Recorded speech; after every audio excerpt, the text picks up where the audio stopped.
Got a great show lined up. Man. Tank Bowl is upon us.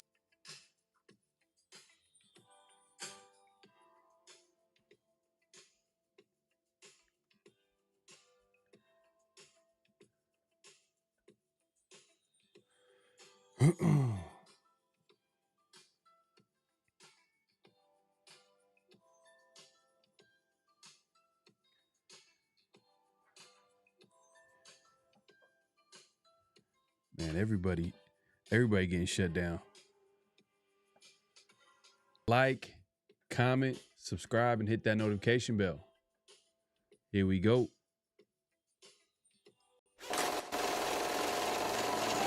Great Pharaoh.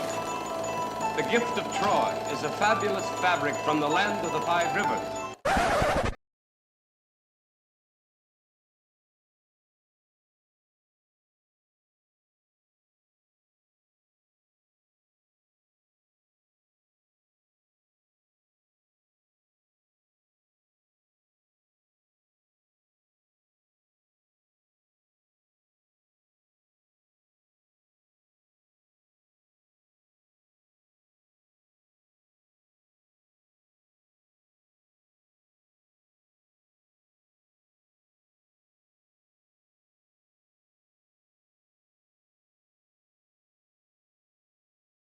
Touchdown!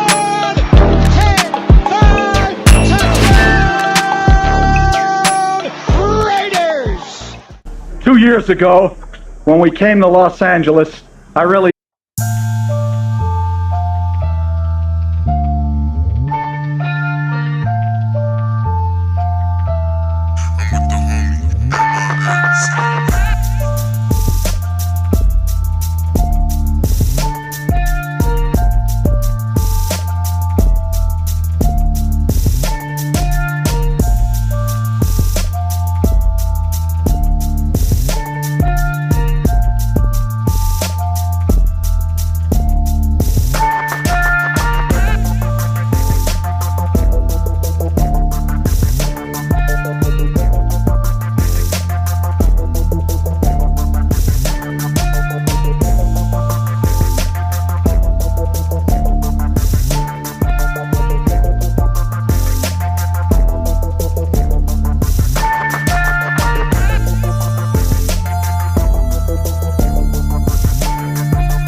Man,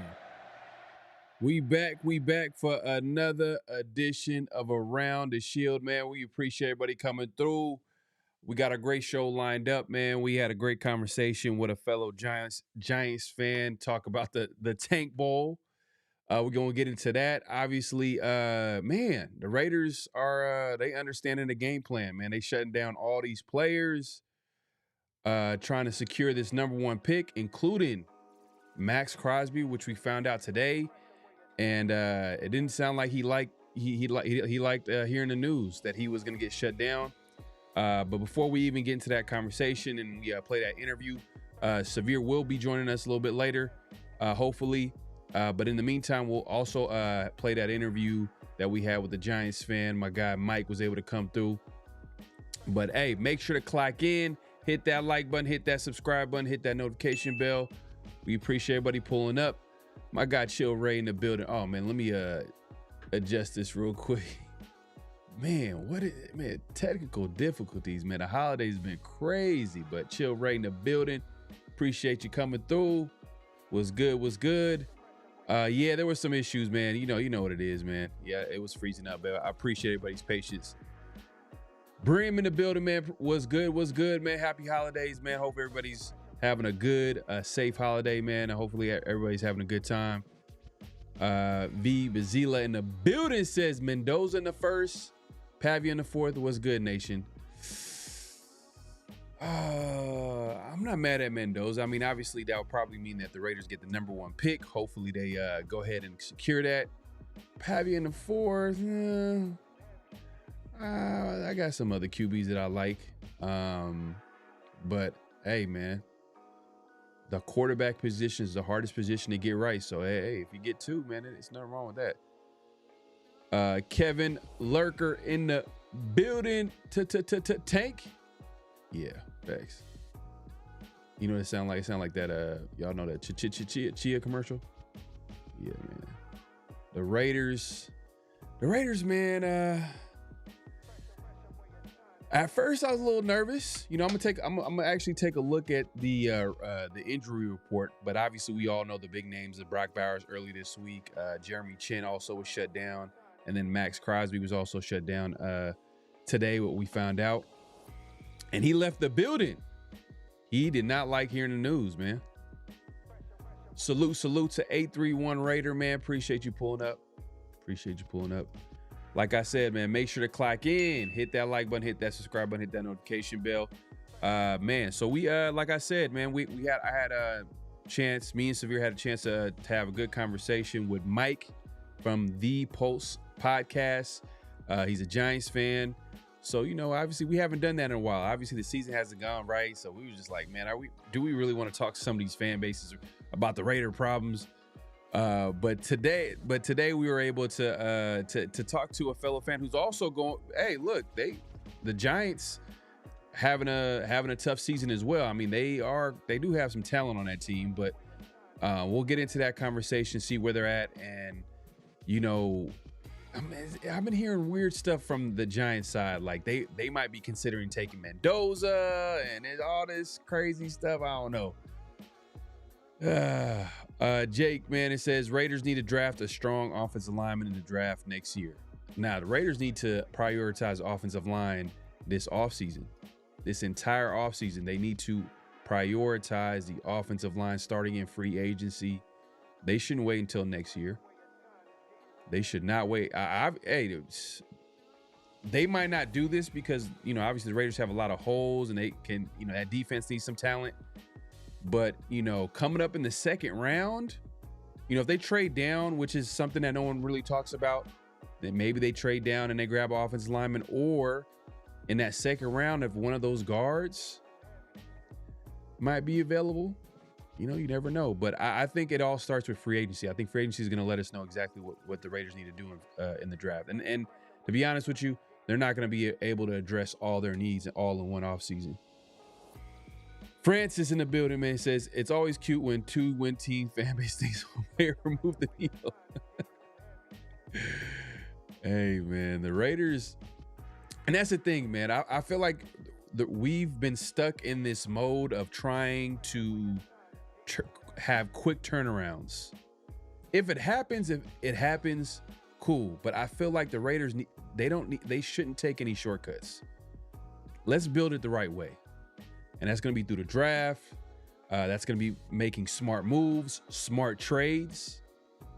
Get into that in a little bit too.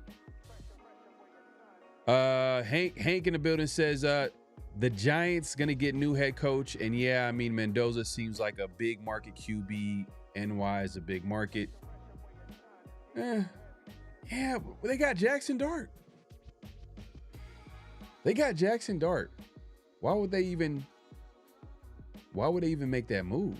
I mean, I understand, like, you know, I don't think Mendoza, I don't think this quarterback class is so talented where you would, you know, stop the Jackson Dart experiment. I mean, I think they traded up to get him in the 2025 draft, and I think they should continue to develop him.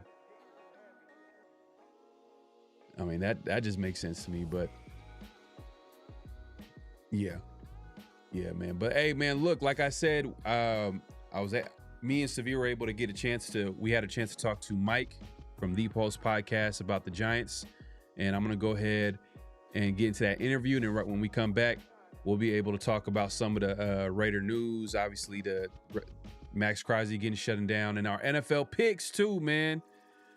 Man, had a tough week. had a tough week, man. I need a miracle these next 2 weeks. But we'll get into that. Mendoza is Goff and Dart is Allen.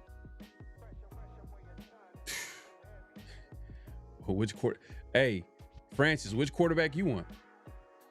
If the Giants are willing to trade Dart, man.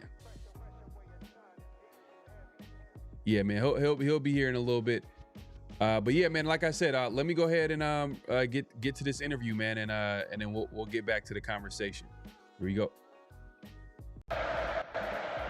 What's going on, y'all, man? We got a special guest. We got Big Mike, and he is a Giants fan, and we haven't done this in a while. We haven't brought in a guest to break down the opponent because, obviously the Raiders season is terrible. So it's like we don't want to have these depressing conversations with opposing fans. But guess what? It's the Tank Bowl. So if it's a Tank Bowl, we got something in common. We got some stuff to talk about. So we're gonna get into it, man. Mike, man, how you doing, man? I'm doing pretty good, man. How you guys doing today, man, on this glorious day before this terrible game? I'm actually looking forward to the game, but we'll get into that conversation. Everything's cool. It's just that I'm surprised that I'm hearing things on the New York side that they're considering Mendoza. Take Mendoza. That's like the burning question I have, like just to start this whole convo, is because I'm like, what are y'all talking about? You guys already have a Jackson Dart. Yeah. So I brought this up to friends of mine maybe when they played the Commanders. It was 2 weeks ago, a week ago, 2 weeks ago. After that game, like it was like a week or two ago, when they were clearly like they had the one pick, and it was like, I know that everybody's talking about the Jets and they got 8 zillion picks, and you trade back to get all those picks.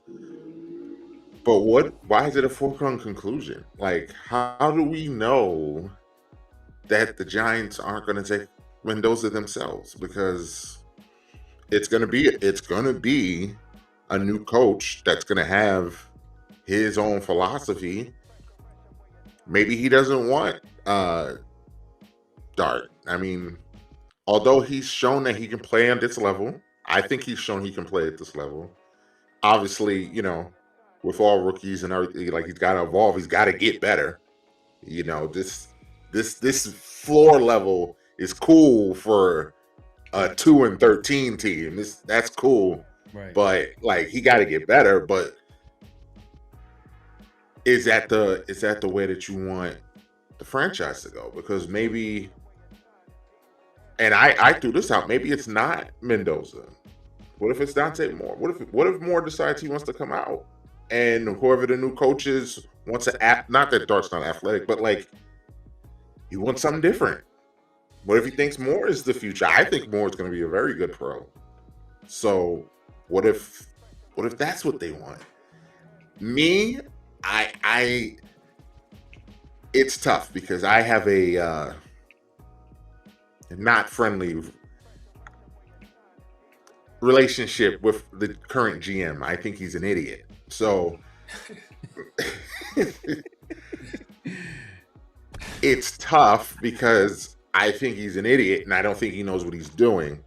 So I don't know where he's going with it, but the fact that he gets to pick another coach and another quarterback, and then we got to give him time to let that develop, because that's what common sense would tell you. It's kind of disheartening because I don't think he's shown anything that shows definitively he's hit on some draft picks. Mm-hmm. He has not hit on a coach yet since he's been in New York. He has not hit on a coach yet.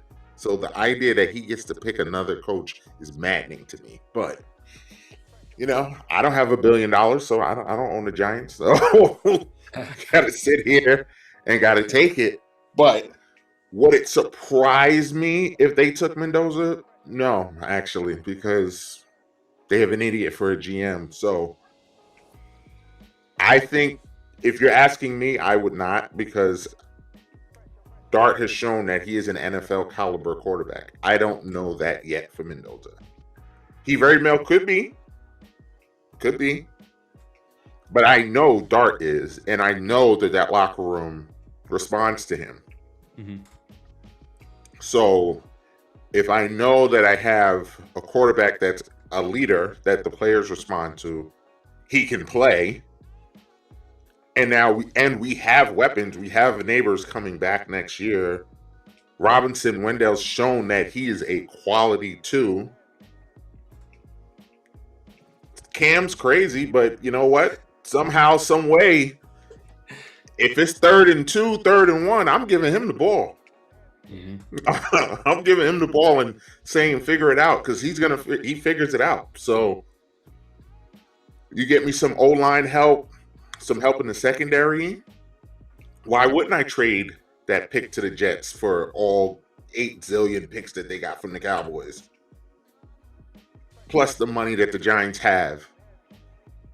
Giants, why can't the Giants be what the Bears are this year? Why can't the Giants be that next year?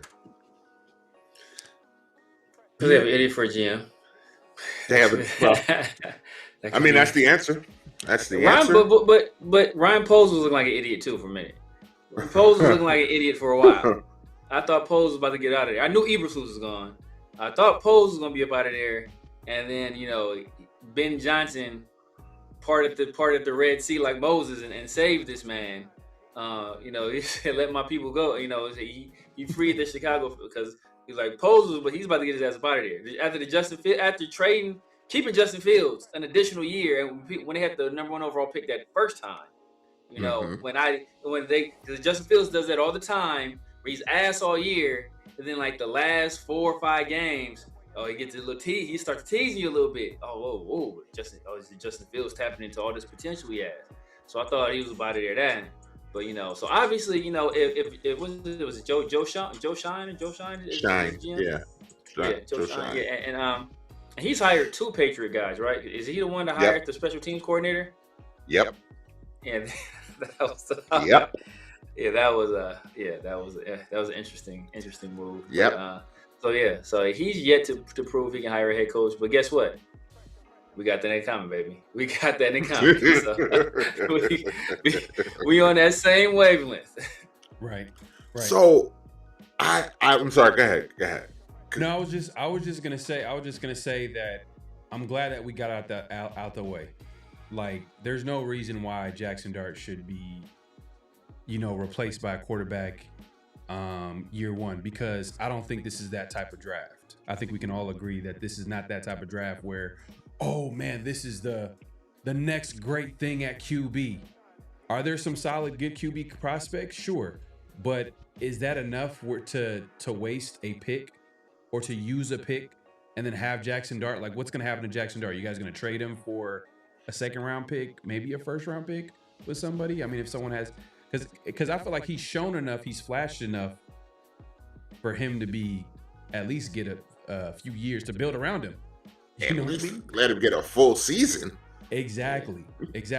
And then to address your the GM, I was surprised that he wasn't fired and Daboll was fired. And the reason just because what I would have done.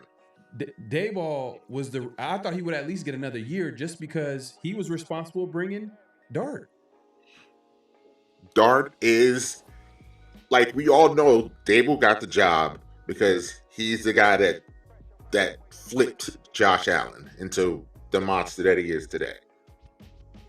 All this, then he was stuck with Daniel Jones, which, it didn't work. Like, it didn't work. So then you let Daboll go get his Josh Allen prototype player, because that's what Jackson Dart is. He's built like Josh Allen. He throws like Josh Allen. Believe it, like, I know that saying you are what your record says you are, but I don't think the Giants are the worst team in the league. No. Like, I don't think that at all.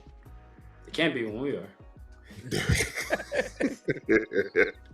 But like you said, like, he's flashed. Like, and it looked like that team still was playing hard for Daboll, even though I think he's a little, it wasn't working, but they played hard from him. My tell with coaches always is if the team looks like they quit on him, he's got to go.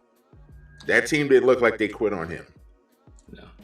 Shine, he's the problem. He's the one that should have got fired. I can't believe that he gets to pick another coach. He hired Daboll and drafted Dart. Like, he drafted Dart. So why does he get to get another?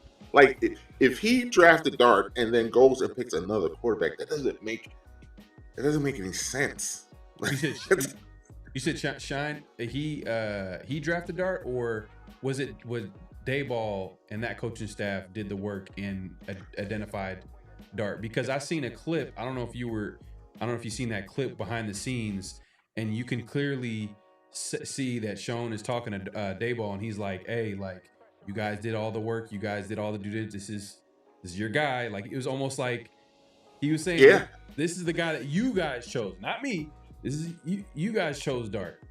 And because he was I think he in that same, I don't know what it was. I don't know if it was like I don't know if it was like some type of, what's called it. No, it was what you call it. It was it Hard Knocks.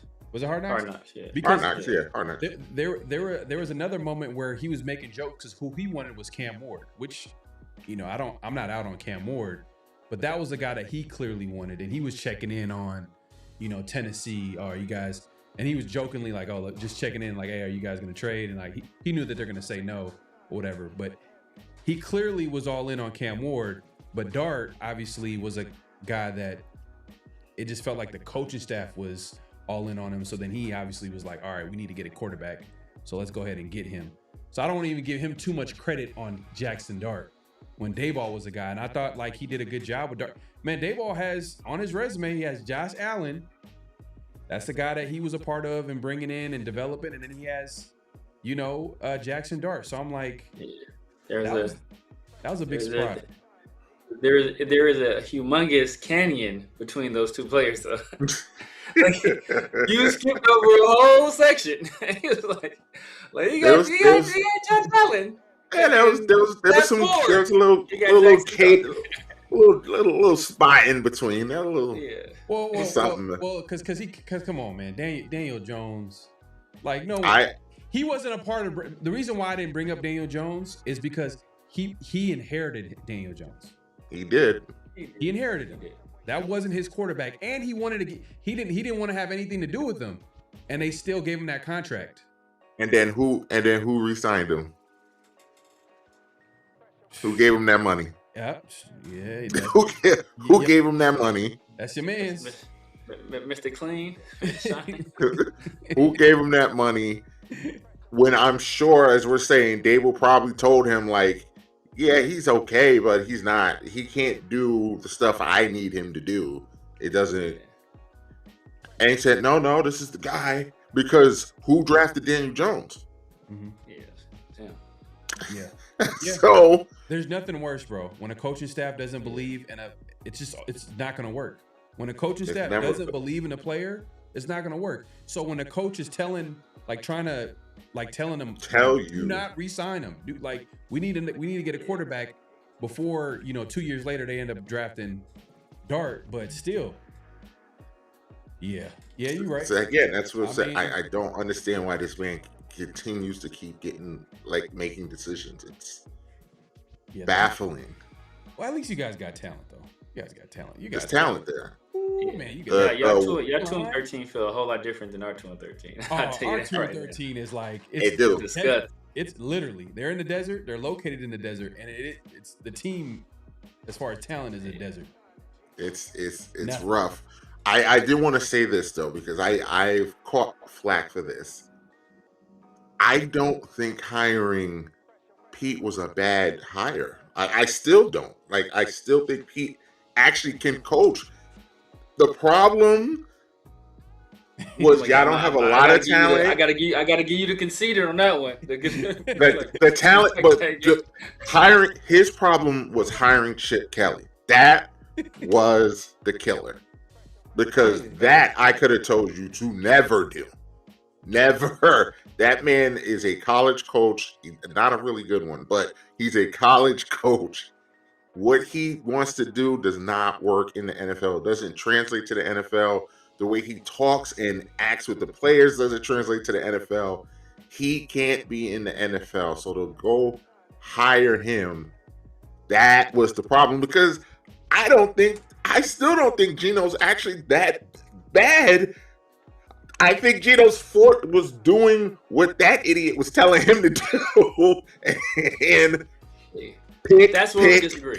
Pick. That's where our paths diverge. That's where our paths humongously diverge. Because I think Chip Kelly, offensive coordinator Chip Kelly, I think he could be one of the best offensive coordinators in the league, bar none.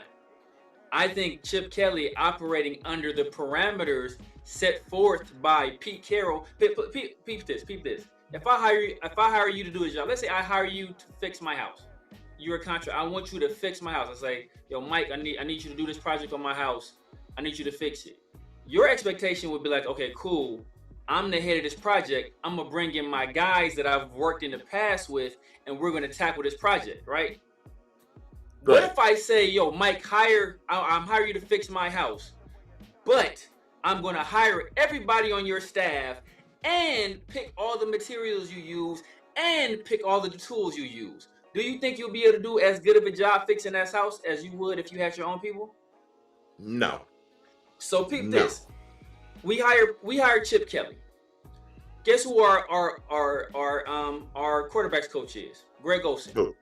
What did Greg Olsen do? He worked with Pete Carroll in Seattle. Guess who our offensive line coach is? Brennan Carroll. Need I say more? Right? Guess who our assistant quarterbacks coach is? Nathan Carroll. Do I need to say another name? Our assistant offensive line coach worked in Seattle with Pete Carroll. Our running back coached at USC. Our wide receivers coach is a guy he got from every coach. So that's why when we fired Chip Kelly, we fired two guys. Chip Kelly and the only motherfucker he brought with him. There's only two people got fired. So we hear people around the league saying look, I don't know what the hell they were running, because what we see from this team is not what Chip Kelly is known to have run at any point, whether it's Ohio State, UCLA, or Oregon. This is not Chip Kelly's offense at all. This looks more reminiscent of something that Shane Waldron was doing, with a little sprinkling of some Chip Kelly in there, with some air raid concepts like Y cross is an air raid concept, but Andy Reid runs Y cross, Cliff Kingsbury runs Y cross. A bunch of anybody, Lincoln Riley ones, anybody that's any disciple from that air raid or took anything from air raid, they run Y cross. So that's the only thing that people point to, the Raiders won Y cross. Well, anybody who took anything from an air raid offense uses Y cross, because that's one of their levels concept or one of their flood concepts. So pointing to that, it means nothing to me. But at the run concept, the entire run game, which Chip Kelly's main priority is, anywhere he's gone, he's been a running back coach. You can't name me a single wide receiver that Chip Kelly coached in the NFL, or coach that went to the NFL, but you can name me 4-5 running backs he coached that went to the NFL. So that lets you know where his priority has always been. You can't even really name me any quarterbacks outside of Marcus Mariota. Jeremiah Masoli, Dennis Dixon, Darren Thomas. None of these guys were any good. But his running backs, Michael James, LeGarrette Blount, he got running backs for days. So, Kenyon Barner, he got dudes for days. Obviously, Quinshon, Travion, Charbonnet, who Pete Carroll had in Seattle. So he has running backs for days. So his priority is the run game. And who do you put in charge of our offensive line and put as our run game coordinator? Pete Carroll's son. It's come on now. And Pete Carroll been lying since day one. I told people at the beginning of his time here, he was a bald-faced liar. He been lying since he took the job. He lied on where he was moving the training camp to. He lied on how many games he was gonna win. He lied on Christian Wilkins. He lied on what else he lied? He told some other lies too. He's just been lying. It has not been fun. It has not. It has been. Yeah, it's been tough. I thank you for that information. Was not pretty that I knew he brought people over from Seattle. I didn't know he brought over basically the whole damn team, the whole staff, I should say. He brought two sons. Two sons. I mean, two sons. But LeBron James is a bad dad, though. I know. Exactly. I know. Right. Ron James is a bad dad though, Right. because he got Bronny in the league, so now the world's got to end. But that's not here or there. That's not here or there. But yeah, I mean, I Pete Carroll is. I see what you're saying, because all of that does add up to, yeah, this ain't gonna work. Yeah. Not the way it's supposed to with Chip. It's just hard when I look at Chip's resume and I look at Pete's resume. Pete has won everywhere except the first stint with the Jets. Like, that's the only. The Patriots. Was it Jets or Patriots? One of them. One of them. The first one he didn't do good, and then he got better. Yeah. And then we know what he did. I think it was the Jets. I think it was the Jets. I think it was the Jets that he wasn't good. Yeah. We know what he did at USC. We know what he did with the Seahawks. Like, so. But look. And I know Chip's resume. I know that he ruined the Eagles, and then it took them years to fix what he did with the Eagles. He went to UCLA. He ruined UCLA when he went over there. No, he didn't ruin us. We was already bad. He brought us up to mediocrity. we were trash. We went from Carl Durrell and, like, I don't remember who our coach was after Carl Durrell. I think it was Rick. We went back to Rick Neuheisel. Like, that would be like us Rick going Neuheisel. back. That's like us going back to John Gruden again, like for a third time. Like, we went back to Rick Neuheisel. I mean, Gruden would be your coach right now if he wasn't a terrible human. Yeah, if he wasn't, if he didn't. That man could coach football, though. I know that. He coach football, but see, that's my thing with Pete Carroll, is that Pete Carroll, he has been in some advantageous positions where obviously he's at USC. I know I'm in LA, and if you have money and you have a name school, you will do well. And what Pete Carroll had was, he had money. An alumni with USC that was willing to pour tons of money into it, a private school, so he doesn't have the same academic restrictions that Chip Kelly or any other coach at a public university has to deal with. So you combine that, plus, you know, the self-dealing they were doing under the table, the guy they had, and I'm sure, 1,000% sure, was supplying all those players, or a lot of those players, with steroids. Brian Cook, like, we are all these dudes popping dirty.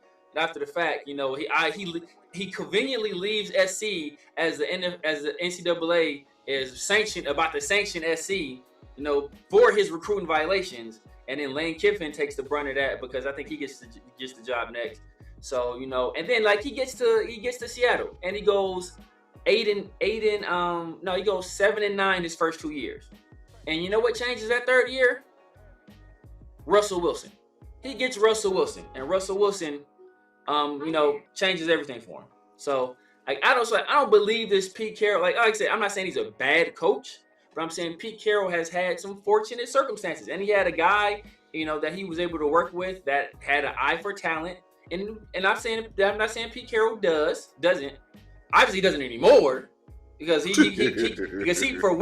for weeks he kept telling us that he was surprised how bad we were. I'm saying that he didn't, like, but the game has passed him by. And Pete Carroll is Phil Jackson in New York. Well, look. Yeah, well, look. This is the issue. This is the issue that I know Severe is aware of, that we constantly talked about. But what hasn't come up in this conversation, one of the biggest problems with Pete Carroll is, because like Severe just broke down. He broke down, like, a process of how he was able to build that Seattle team. That first year it went 7-9, then it so on and so forth, and they were able to become a playoff contender.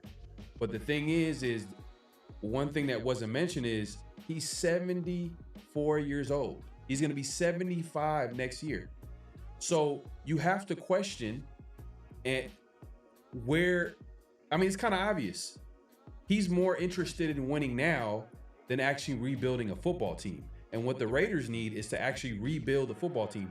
There's a reason why we're joking around earlier about, like, man, it would be lucky to have whatever the Giants have, because as far as talent goes, we do got Brock Bowers, we got Maxx, we got Ashton, you know, good player. We got a couple of guys, but not enough where compared to some other NFL teams around the league. Like, you look at that defense, we need some talent. Look at our offensive line. We need some talent. We need like there's so much. Bodies. Exactly. Which And is you need an identity. You need an identity.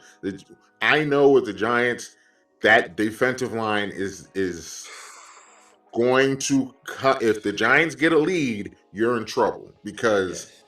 they can just unleash them dogs on you, and good luck. Facts. Yeah. Good luck.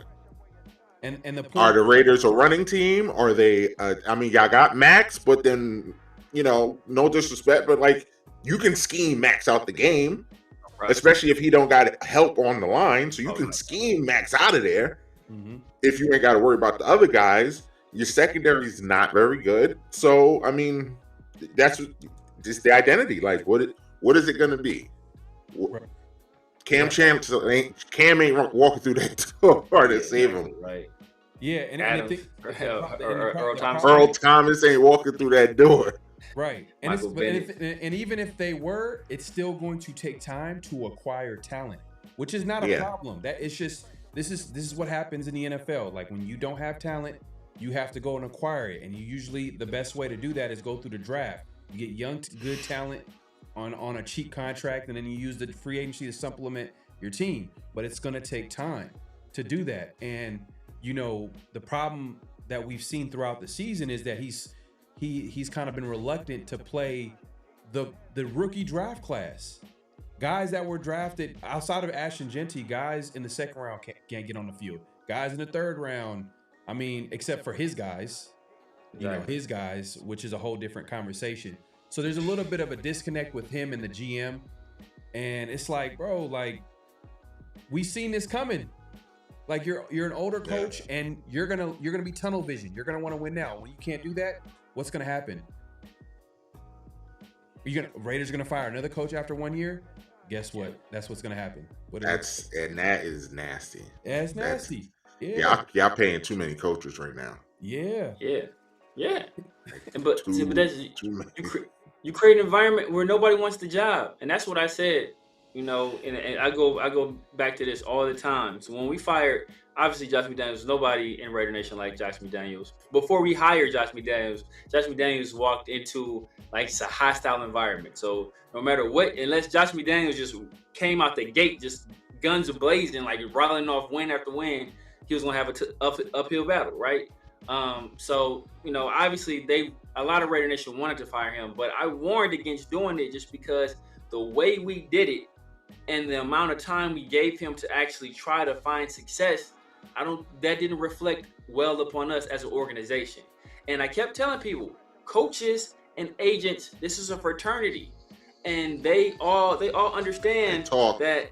Yeah, they talk, and they all understand they don't want to put their clients in a position where they don't feel their client can win. Because not only does that reflect poorly upon their client, making it tougher for their client to get a job later on, but it reflects poorly upon them as an agent. So like once you have that reputation, it's gonna be tough to get out of that. And not only did we do it with Josh McDaniels, then we went back to back. We went Drake and McMahon. We went back to back, and we did it again with Antonio Pierce. And it's like, bro, why do you keep making this same mistake? And then we couldn't hire anybody because nobody in the entire league wanted the job outside of 73-year-old Pete Carroll because nobody wanted him. So it was just a marriage of convenience. Who you had to give an enormous amount of power to get him to take the job. Yeah, but nobody wanted. Nobody wanted him. Like, we was between a rock and a hard place. Yeah. Were you guys cool with the Antonio Pierce firing? Because I thought he should have. No, I wasn't. Nope. I wasn't cool. I thought that was dirty. I thought that he should have got another year for the reasons. You know what I mean? For the reasons that's kind of severe, kind of mentioned, like you firing a coach after 1 year. What is that going to do? What's that going to signal around the league? This is another coach after another coach after another coach, and and especially an Antonio Pierce, which we're not saying that he was perfect, because I know there's going to be plenty of people like, oh, Antonio Pierce didn't do this, he didn't do that. But at the end of the day, did he have a quarterback? At the end of the day, did you go ahead and re-sign a Josh Jacobs who's balling out with the Packers? You know what I mean? They could have gave a contract similar to the Packers where it wasn't guaranteed after 1 year. Are you serious? They could have gave that contract where it's not like we're paying a Josh Allen level contract to a quarterback. You know what I mean? And it's so that's a there's so many different things that you probably could have said that, you know what, let's run it back with Pierce. Let's get him a quarterback. They didn't go ahead and do that. And a lot of that had to do with, Tom Brady kind of coming into the fold, and he wanted his guys in the building, and he was like, you know what, I'm gonna get my boy Spytek, and I'm gonna go after Ben Johnson. But what that told me is that Tom Brady has zero awareness. How do you come to the Raiders and think that you're gonna go and get Ben Johnson with no quarterback in the building? What are you like? Who like the Raiders don't have any type of like? Why would a Ben Johnson come to a team? And a lot of these coaches, they're not dumb. They're like, I'm not going to no team that doesn't have a quarterback. You know what I mean? I'm sure Tom Brady was like, hey, we're gonna give you roster control. We're gonna sell you a piece of the Raiders. I mean, I'm just joking, but you get where I'm going. They're gonna try to give him everything he wants and needs, anything that a coach would want. But at the end of the day, if it doesn't come with a quarterback, coaches are not dumb. They know they're judged by wins and losses. So it was just a messed up situation. But Pete Carroll, he's not the guy for the Raiders, and they're gonna, in my opinion, they should go younger. Do you think they're gonna pull the trigger this offseason, or do you think he gets one more year? I hope he gets fired. I hope he gets fired because it's just not good, man. Like you don't want to get when you're 2-8 and you're struggling to put the rookie draft class onto the field. I don't want you to be the coach. Like there's no way. Like you should be struggling to put young guys on a 2-8 football team where it's clear as day that this team is not. Every time after almost every bad loss, he'll be like, I didn't see this coming. If you didn't see this coming, then what do you think now? That it's not a good product, right? Oh, if it's not a good product, then let's get the young guys some snaps, because this is valuable snaps that you can evaluate the young guys, and then you can figure out what you need for the next offseason. You're playing 45-year-old Tyler Lockett. You go ahead and sign him, which was terrible. You know what I mean? Like, I don't know, man. It's just a whole lot of things where, you know what, like, this is not going to get better because he's going to do the same thing the following year. And then and another thing too is they fired their offensive coordinator. Pete Carroll fired Chip Kelly. What offensive coordinator is going to want to take the job? That's a really good question. I don't know where they're gonna go. The Raiders have the number 1 pick, by the way. We're playing as of right now. We'll see what happens. We'll see what happens Sunday. It's gonna be you gonna see. You gonna see the Raiders this weekend. You gonna see. Because the Raiders are actively tanking in this game, because now Brock's out for the year. Maxx is out for the year. Yeah. I see a tank. I see a tank when I know a tank when I see one. Yeah. The Giants too, though. Yeah, I heard a whole bunch of people didn't practice the other day. Then I'm hearing rumblings that Russell Wilson might be the starter at quarterback. If Russ starts, then the Giants have quit. Yeah, that's what I'm saying. That's what I'm saying. If Russ starts. That's what I'm hearing. I'm hearing Russ is being floated because we saw what Jameis did. Jameis went out there and made the most athletic play. He made a more athletic play than I've seen any Raider player make all year. When he made that catch, at the contested catch, put the move on with the stiff arm and hit the finger roll. That was look. I honestly feel bad for Jameis because I'm a Jameis truther, and I think he's kind of got Tom. It all comes full circle. Tom Brady ruined that man's career, because if Brady didn't want to go to Tampa, even though he threw the 30 picks, he was going to be their quarterback next year. Yeah. Like, the only reason they got rid of him was because Tom Brady wanted to come there. Mm-hmm. So once Brady comes, then they kick him out. He can't get a starting job. Jameis is a little eccentric, as we know. My God. But I him. always contend Jameis can play. Jameis can ball. Like Jameis's problem is a great problem. James's problem is the problem that Jalen Hurts doesn't have. Jameis trusts his receivers too much. Jameis really believes if I get it over there, he'll catch it. Somebody will catch it. Yeah, a somebody lot of times, does. a lot of times, it may not be the guy on his team. Somebody gonna catch it. Jameis knows I get that ball over there for somebody to catch it. Yeah, hey. He trusts his guys too much. He trusts his instinct too much. Whereas Jalen is very conservative, but it works. But I think that Jameis. I wish Jameis would have won that Lions game. He played so well in that game. He really played well. And man, Jahmyr Gibbs is just a bad man. God, he's just so good. He's so good. Is this a fair thing to say about Jalen? It might be true about all quarterbacks, but I'm just thinking about it. Is Jalen just as good as his offensive coordinator? Because the two offensive coordinators that he balled out are our current head coaches. One's with the Saints, and then we got one Steichen, probably one of the best offensive minds in football, and who's actually both are doing a good job developing the quarterback position. Specifically, if you want to talk about the Saints and Tyler Shuck, they're doing a really good job. I can't believe how the Saints is playing right now, but crazy. To answer your question, that helps, but I don't think so. I think it goes again. I think Jalen is just. It's gonna sound negative when I say it, but it's not. I really don't mean it in a negative way. He's a company man. Like, you tell him what to do, he's going to do it. So if you, even with a bad OC, which I think the Eagles' problem this year is their offensive coordinator. I don't think it's Jalen. I don't think it's AJ. I don't think Saquon all of a sudden stinks. I think their offensive coordinator is terrible. He don't know what he want to do.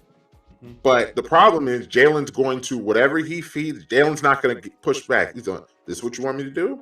All right, I'm going to go out there and do it. We'll see what happens. Jalen believes that he'll just overcome the stupidness that's being fed to him. And coaching matters in the NFL. Like, coaching matters. Because that's why I still think the Eagles, quiet as it kept, the Eagles still could win the Super Bowl again this year because their defense is just...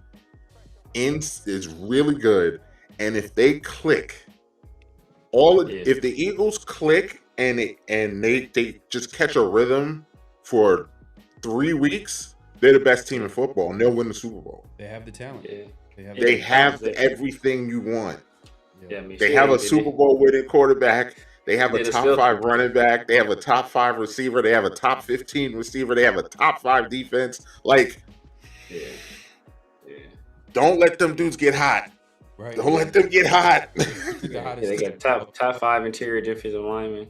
Yeah. Don't let them get hot. Yeah. And then the Kobe Deans, he's finally turning it up. Don't let them get hot. They got a boy from out of retirement. He's they got Quinyon. Yeah. They got Brandon Graham. Yeah. Brandon Graham, yeah. Which I can't believe they pulled. I mean, should I take the check too? But yeah, sure. Look, hey, my dog Mercedes Lewis still getting paid. Ain't nothing wrong with Brandon Graham getting his check. That's insane. Mercedes Lewis is yeah. That's insane that he's what is it? Darren Waller on the Dolphins. On the Dolphins, yeah. Mercedes Lewis with the Bears. Jaguars. He was the Bears. He was the Bears. Bears. Yeah, Bears. like 40 or 40 He's years old. He's 40 old. years old.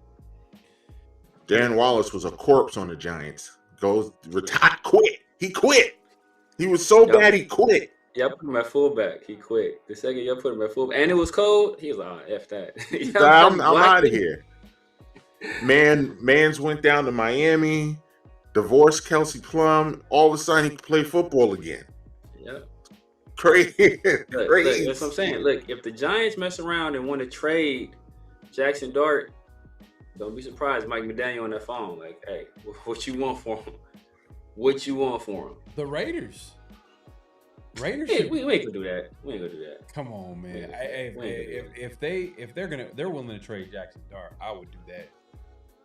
I would. And- Tech not. And Pete Carroll. If Pete Carroll's still around, he for damn sure is not.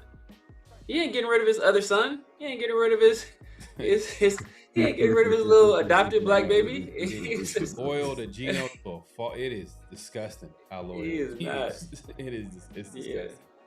So It's look, disgusting. it's not But happening. I was telling Severe this the other day, man. Like the NFL's been trash this year. It's just not been good. It's a whole lot of mediocre teams, a lot of inconsistent teams that are like 11-3.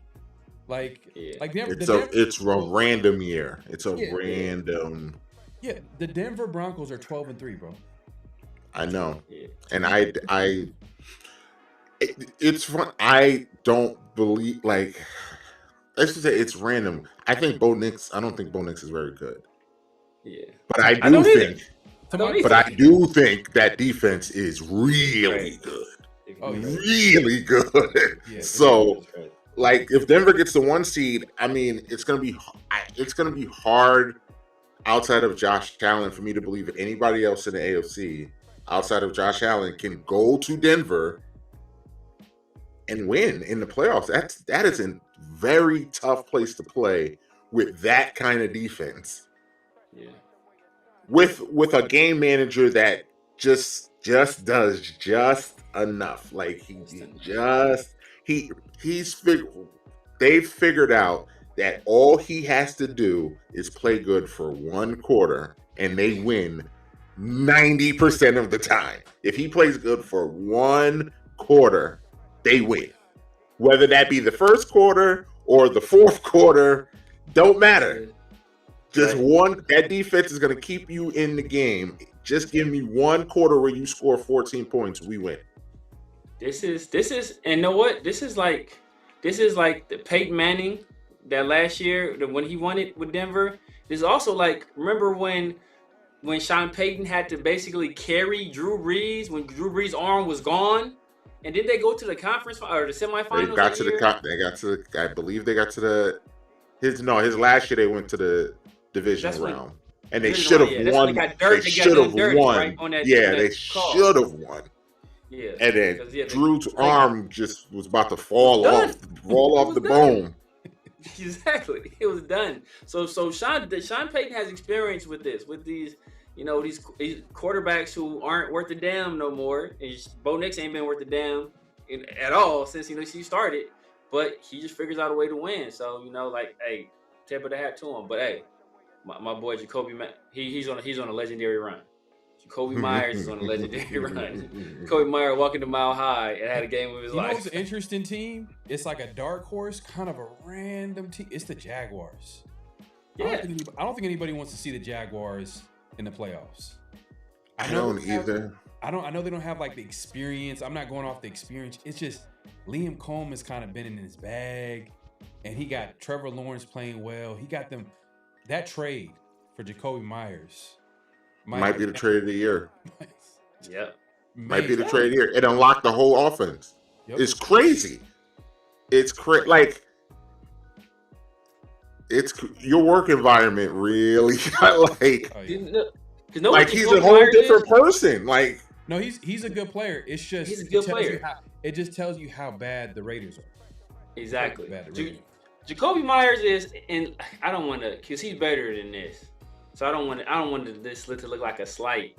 But this was like when OKC got Alex Caruso. Just that missing sauce. Just that it's like he's not an elite player, but they do everything just good, and they're a person that just greases the wheels. So they make everybody else's job that much easier with what they do. So they're a force multiplier, because their contributions might necessarily make them look good, but their contributions make everybody else look good. Immeasurable. I will absolutely get that, because as you can probably imagine, as a Knicks fan, I will. As crazy as it sounds, you cannot give me almost anybody in the league for Josh Hart. You can't have him. You can't have him. Josh Hart. I'm not trading Josh Hart for nothing. I just remember as a Laker, man, that's crazy. Yeah, I love Josh. I love Josh Hart, man. Villanova. You can't have Josh for nothing. He makes everything work. Like, he does all the dirty things. He keeps my favorite best player on the team. He's his best friend. So that dynamic is good. Now we got somebody that can talk to Jalen and tell Jay, yo, you wildin', bro. And Jalen's gonna listen to him. Like, look, they got Dante DiVincenzo as about it. They got to I will never. There's no. We know how. I know it's a football. Giannis is Giannis. I'm not trading Josh Hart for Giannis. Absolutely not. There's no world where that happens because he's too valuable, depending on what the other things are. But like, he's too valuable. Like, obviously, now if you tell me like straight up one for one, then Josh could go. Josh could go. But that's not real. That's not real. We're gonna have to give OG and Hard and picks and do like no. He throw some context in there. He let exactly. Before y'all come for me in the comments, I'm not saying one for one. We're not doing one for one. Josh could go. I'll drive him to Milwaukee. One for one. I'll drive him up there myself. But it's just. But to your point, he just certain guys just do everything. They just make the team work. Yeah, they just make it work. Another thing too is that, like, to Savir's point too, is that like, he's a guy that's gonna fit in easily in a locker room. He's a no nonsense, not a big he doesn't have an overly big ego, or just not. He's not a big ego guy. He's not loud or anything like that. He was man. It was tough to. I understand. I know, and me and Savir kind of going back and forth about the Jacoby Myers trade, and I kind of looked at it as like, you know what, the Raiders wanted to go younger at that position. They're obviously a ways from winning, and then like we even looked at receivers when they hit like 30, they the production kind of drops. It falls off a cliff. Yeah, Jacoby turns 29 next year, so it's like man, he's gonna go somewhere. He's gonna be good for them for the next couple of years, 2 years or so. Yeah. But the Raiders, unfortunately, like, they wanted to go younger, and that's the decision they made. But for the Jaguars, though, you can see the impact in the locker room, the trust that Lawrence already has with Jacoby. It seemed like he's the go-to guy. It feels like, which is crazy. Yeah, because Jacoby played quarterback. That's what I kept telling. First of all, that's what I kept telling people. That's why I was like, that's why I knew.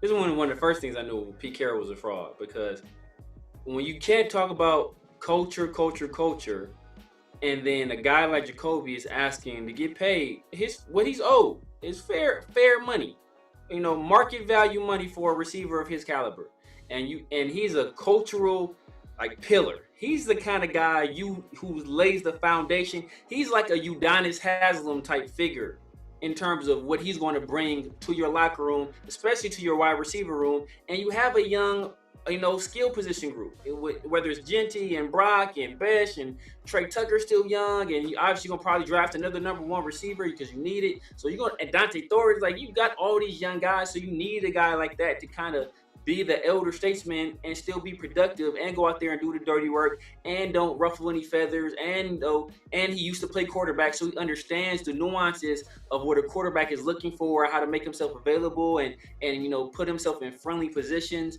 for his quarterback. So when you have a guy that has all of that stuff, and you say, nah, man, we good, we don't need you, or we don't want you, or like, we're gonna leave you twisting in the wind and not pay you or trade you, like, it's just a bad look. It's just a bad look. And then even after he left, right, after his first game playing, after playing with the Jags, or before the game, right, he went up, he's like, oh man, shout out to my guys over there with the Raiders, I love y'all, I know y'all gonna get it together. And you said the whole time, man, like, look, I did what I did for the people on the field. I didn't let the other stuff bother me. I didn't let whatever's going on in the front office or with the coaching. Like, I played for my brothers, and that's the kind of guy you want to have there, that sets that example. And we looked at all that he brought, being our one of our best wide receiver, after our whole Devontae debacle and all the other quarterback drama, and we looked at all that and everything he brought, and we say, you know what, we good, we don't need you. Like what? Like, it's making me think. I put that on spy take though. I don't put that on beat. I think it was a spy take all the way, 100%. Possibly. Yeah. I mean, it was more spy take than Pete. As far as like the contract, because he took his time with the Colton Miller situation. He obviously got that deal with Maxx Crosby done. The obvious deals, left tackle, pass rusher. But then with Jacoby, it was like, let's wait and see.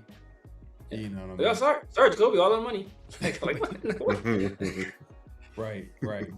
But going back to the Tank Bowl, I mean, it sounds so. There's rumors that Russell Wilson might play. So there's a possibility that might happen. But I felt like I seen a presser with Jackson Dart talking about how excited he is for this game plan this week.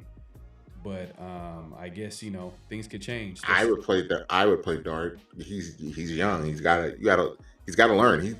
He needs to play in all of these games. Like I saw that Dak Prescott is trying to talk his way into playing. He doesn't need to play.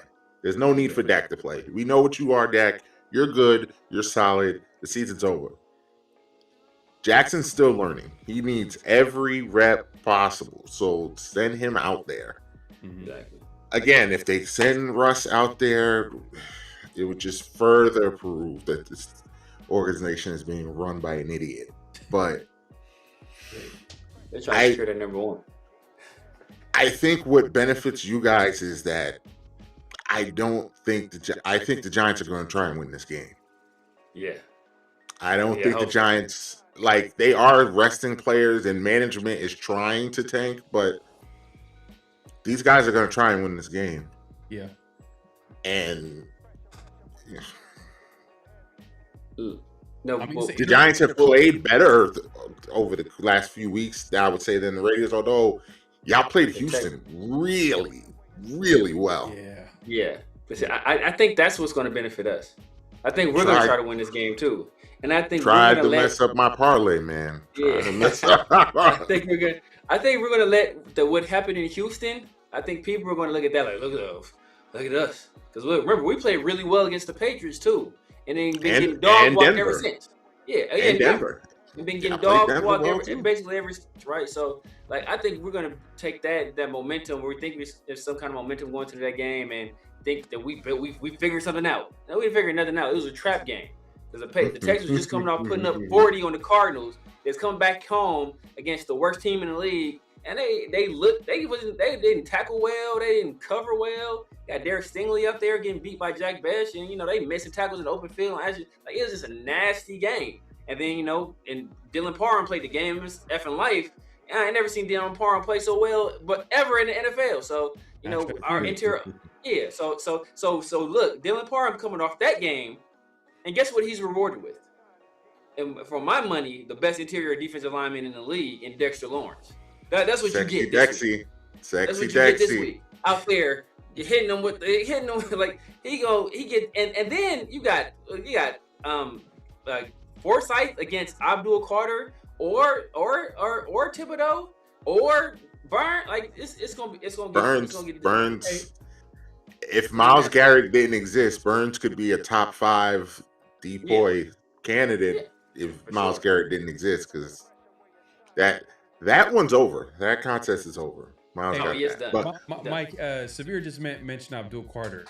Real quick, what's going on with Abdul Carter? Because there was a point in the season where people were questioning if he was all in. He's he needs to start acting like a professional football player, and I heard him make comments saying, well, if the veterans got some advice, then I'm gonna be listening, and yada yada. So there was what was going on? Is everything good with Abdul Carter this season? There's nothing more frustrating than an uber talented player that is immature. Oh, okay. He has Defensive Player of the Year talent. He knows he has Defensive Player of the Year talent.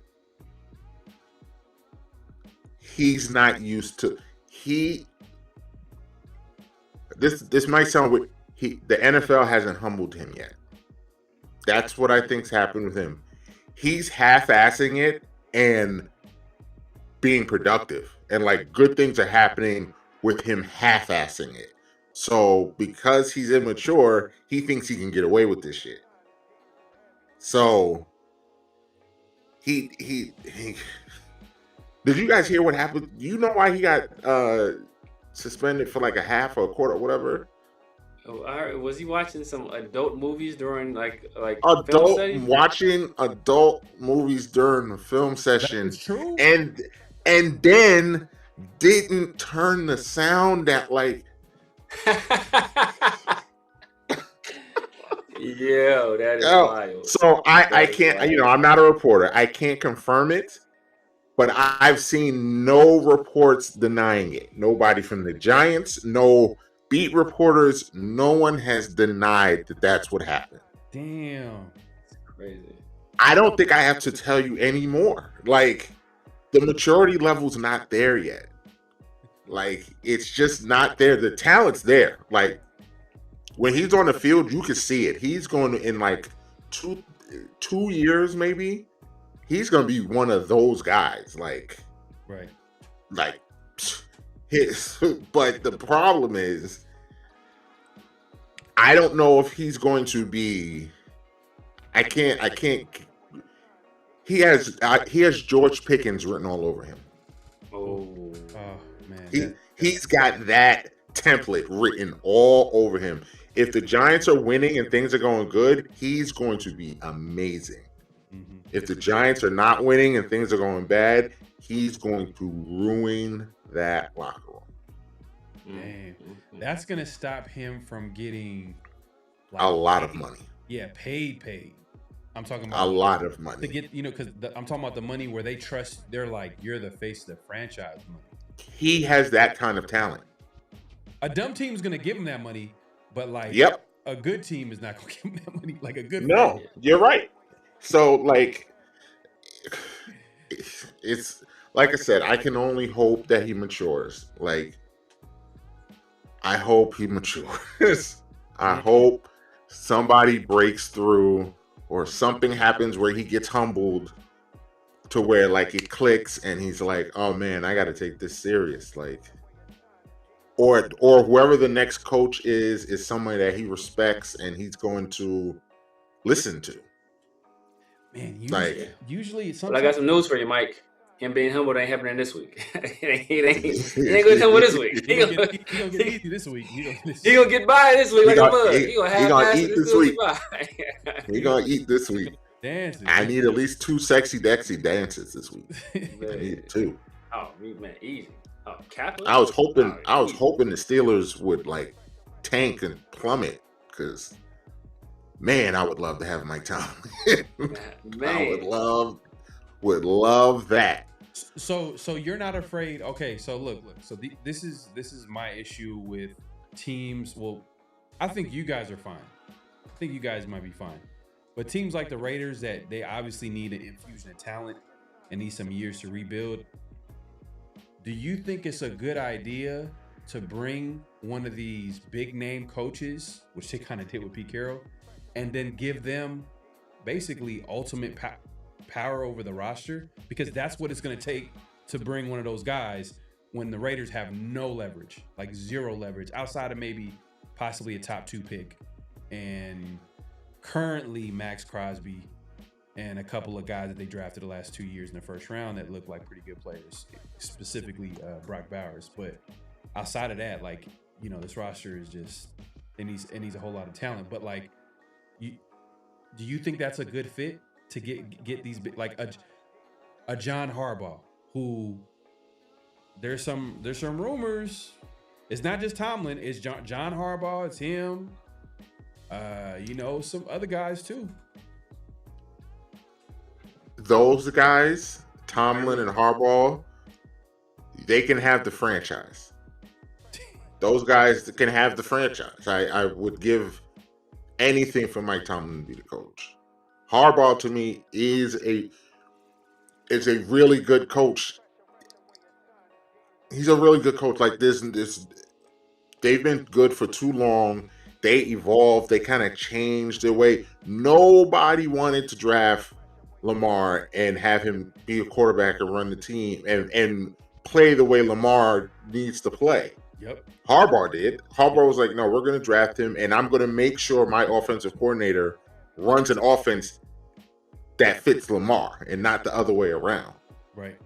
When you have a coach like that thinks that way, yeah, he can. I trust that it'll work out.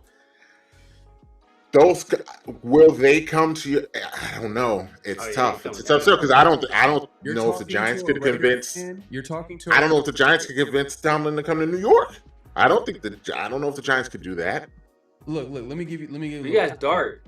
So you got Dart, Neighbors. They still might not be. Thibodeau, Dexter, Lawrence. Still might. Aaron Tracy, Cam Scatterable.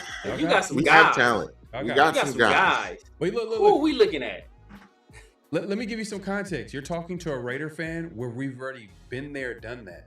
We did that for John Gruden. They gave him a 10-year contract. And did you see? That contract was crazy. The contract was insane. Crazy. But again, I don't think John Gruden was a bad hire. John Gruden was just a bad guy. Like, it wasn't like he wasn't like y'all. It was starting to go like this a little bit. It was starting to move. Like there was a little bit of traction going on, and he's just not a good human. So he had to go. Like he had to. You can't keep him for what you can't keep him. He has to be fired. Right. So. You taking shots at the commissioner.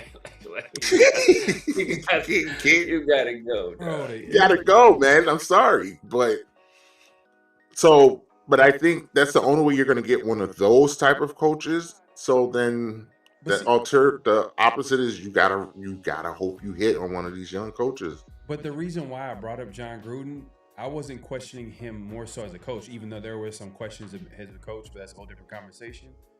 I was more bringing up like he had ultimate roster control, and we had multiple misses in the early rounds, in the first rounds, from the Alex Leatherwoods, from the Damon Arnett's, from the Cleveland Farrells. Cleveland Farrell went what did he went, number 4 in the draft? I think he went 4th overall. Cleveland went 4, yeah. 4th overall. Hey, look. That he's not a 4th overall talent. And a better career than Tyree Wilson though. Yeah. Write that in stone. Etch that in stone. He's carved up a role playing. I don't know, man. Either way, my point is that like a coach can be good, but could be bad at picking managing play. Yeah. It's too many hats. Belichick. Man. Yeah, it's too many hats. Even Bill Belichick. Belichick's a terrible GM. Yeah. The reason why Tom Brady left was because at the end of the day, the talent on the team wasn't good enough. It's trash. Like Belichick's a terrible GM. He's a great coach. He's a terrible GM. That was Chip Kelly's problem with Philadelphia. People are, the NFL figured out his offense. No. What they figured out is that Shady McCoy was way better than DeMarco Murray at that stage in their careers. That's what they figured out. You traded LaShawn McCoy for injury riddled. He's been injury riddled since Oregon. Kiko Alonso. You traded possibly a top running Shady out of Philly is crazy. Ran Shady out of Philly. You ran Deshaun out of there. So like it wasn't the NFL didn't figure him out. Like he went 10. He had 2 consecutive top 10 finishes in offense, and I think even that year when they quote unquote figured him out, he was like 12th. So he ain't figured a damn thing out. You just figured out that Shady McCoy not there. Deshaun don't want to play for you. Jeremy Maclin is all banged up. So that's what you figured out. You figured out Riley Cooper ain't as good as none of these motherfuckers. That's what you figured out. Racist ass. Oh, sorry. Riley Cooper. Sorry. Didn't mean to say that out loud. But yeah. So, I mean, but that's what's going to take. You're going to have to give one of these high-profile coaches. Them coaches love power just as much as these owners and these politicians. Like, they love power.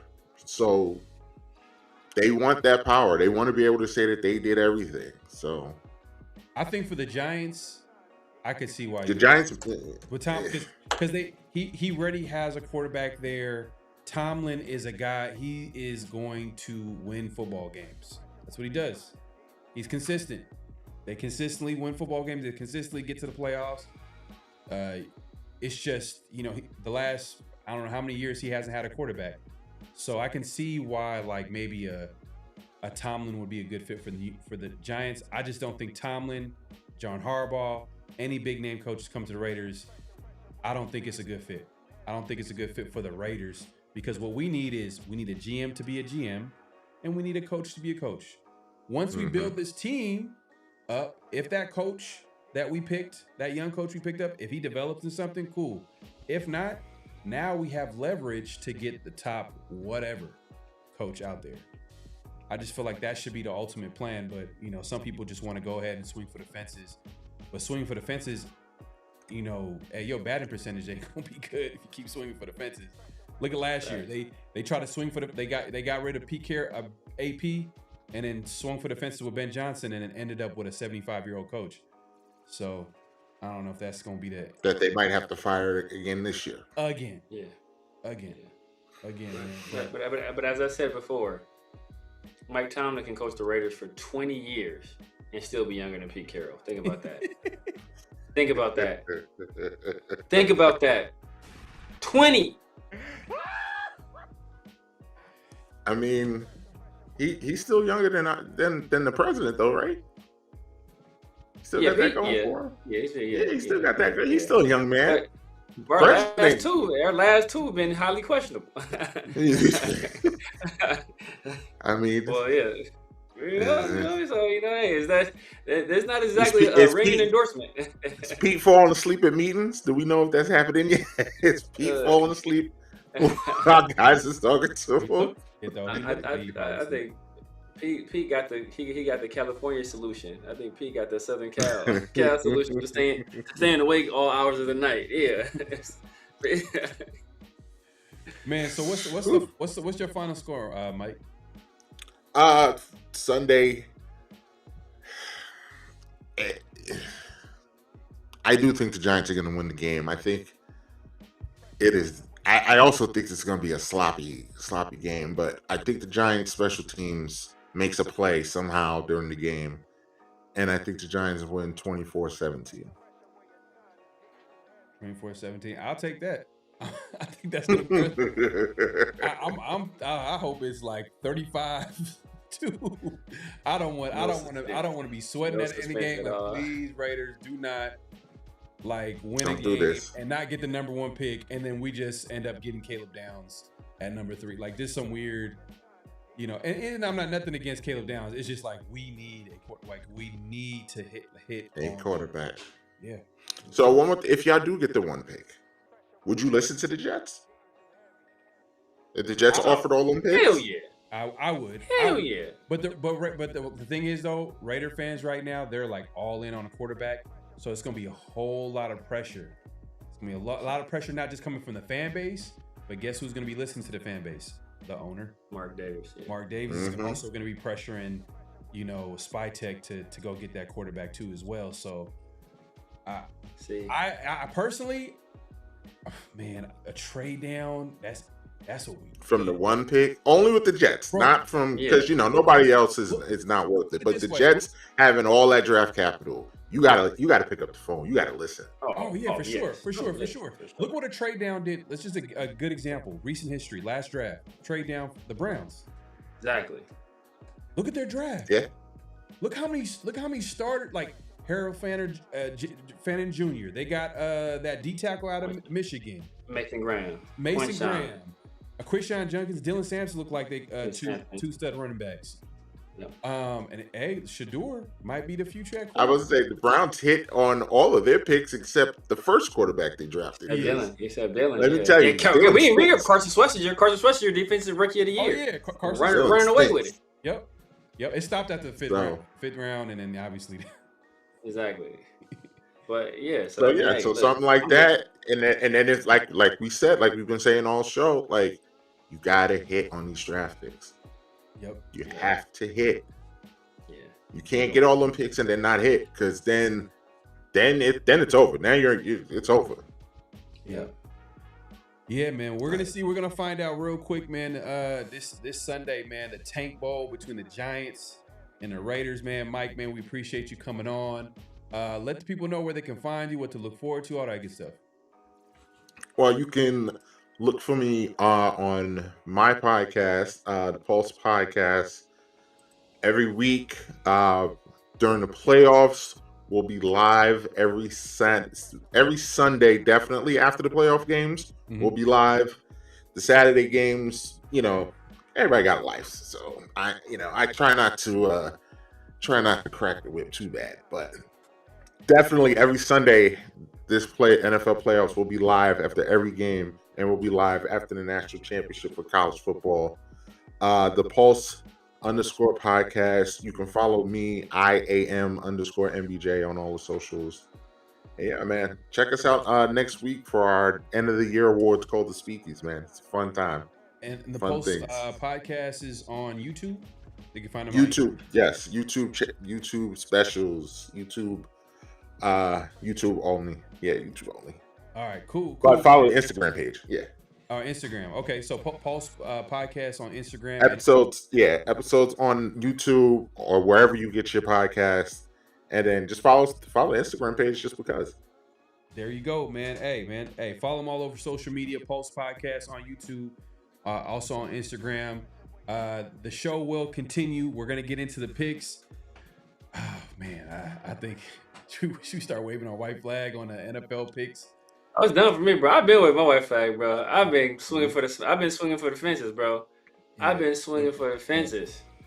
But yeah, we'll get into that. We'll get into the Maxx Crosby trade stuff in just a second. But we appreciate everybody coming through. Make sure to clock in, hit that like button, hit that subscribe, hit that notification bell. Show will continue. All right, man. See ya. Peace.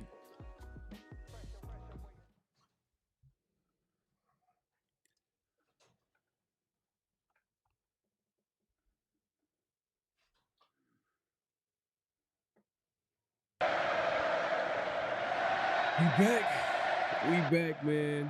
We are back. Well, I'm back. I am back, man. A great interview, great conversation with my guy Mike from the Pulse Podcast. Definitely check him out on YouTube, all over social media. Definitely give him a follow. Great conversation. And I'm not gonna lie, I feel a little bit better. I feel a little better going into that Giants game, man. I was a little nervous going into the Giants game, because this is a big game. It's not going to guarantee the number one pick, but it's going to put the Raiders in a great position. I'm still going to be eyeing that Chiefs game as well, but one game at a time, and starting with the Giants this week. So hopefully the Raiders don't do anything crazy and win this football game, because they need to get this top pick. I think the Raiders definitely need to get this top pick so they can control their destiny, give them all the options, whether it's going to be trade down, whether it's taking a quarterback, whatever they're going to do, they're going to have it. You would want them to have it at their disposal. So, yeah, man, we appreciate everybody coming through. Yeah, man, Severe was supposed to, come back by this time, but obviously he's having some technical issues. That being said, we can get into let's get into, hold on, let me see. All right, here we go. So yeah, man, let's get into the Maxx Crosby conversation, because I didn't really get into too much. Obviously we didn't get a chance to talk about that, and obviously Brock Bowers early this week got shut down. Jeremy Chin got shut down. And I mean, once we heard Brock Bowers and Jeremy Chin were going to get shut down, we're like, oh my God. Yeah, the Raiders understand what's at stake right here. Okay, we get it. And I'm pulling up the injury report here. I should have had that up earlier. I wanted to take a look at what the Giants are looking like going into this game. Let's see here. Boom. But earlier today, Maxx Crosby was told that that he's going to be done for the season, and he didn't take the news too good, and he asked to leave to basically he left the Raiders building. So I'm sure that he was upset to hear the news, because Maxx Crosby, obviously he's a competitor. He's a great player. I don't have any issue with Maxx Crosby having a problem not playing and not believing in the tank, because that's what he's supposed to say. That's what he's supposed to do. I mean, his mentality is to go out there and compete. That's what makes him a great player. But for the Raiders standpoint, I think it's a great move. But you have to question too as well, because I know this is a tough conversation for some Raider fans. You have to question, is he going to be here long term? Is Maxx Crosby going to be here long term? Is it time for the Raiders to look at, the future with Maxx? Because it's not him as a player. It's not him even about him wanting wanting to leave the Raiders. It's more so, how do I say it? I mean, by the time the Raiders have rebuilt this roster, will Maxx Crosby still be in his prime? Will Maxx Crosby still be in his prime by the time the Raiders have built this team into a winner, a playoff team? And right now he's 28 years old. It's just, man, like we've seen in the past where Raiders hold on to guys until the very last moment and they don't get nothing in return. Great example is Derek Carr. Derek Carr, I mean, if you want to believe some of the rumors that, Derek Carr, they could have traded Derek Carr for a first round pick to the Colts. That was one of the biggest rumors of the off seasons before, obviously, Josh McDaniels and company got theirs when Gruden was there. But fast forward, they didn't get anything for Derek Carr. And one of the things that people try to mention here, and I see people in the chat, man, salute to everybody coming through. Make sure to click in, hit that like button, hit that subscribe button, hit that notification bell. Yeah, he does. He does. But what makes it so good is that it's not by accident, it's a tradable contract. There's not going to be a lot of dead cap hit if he got traded. I think that the dead cap hit, if they were to trade Maxx Crosby to another team, is $5 million. And that's not by accident. It's not by accident. So the Raiders knew what they were doing when they made that contract, and Maxx Crosby and his representatives knew what they were doing when they made that contract. They wanted to make sure if things went left, it was going to be an easy, it's not going to be hard to move his contract.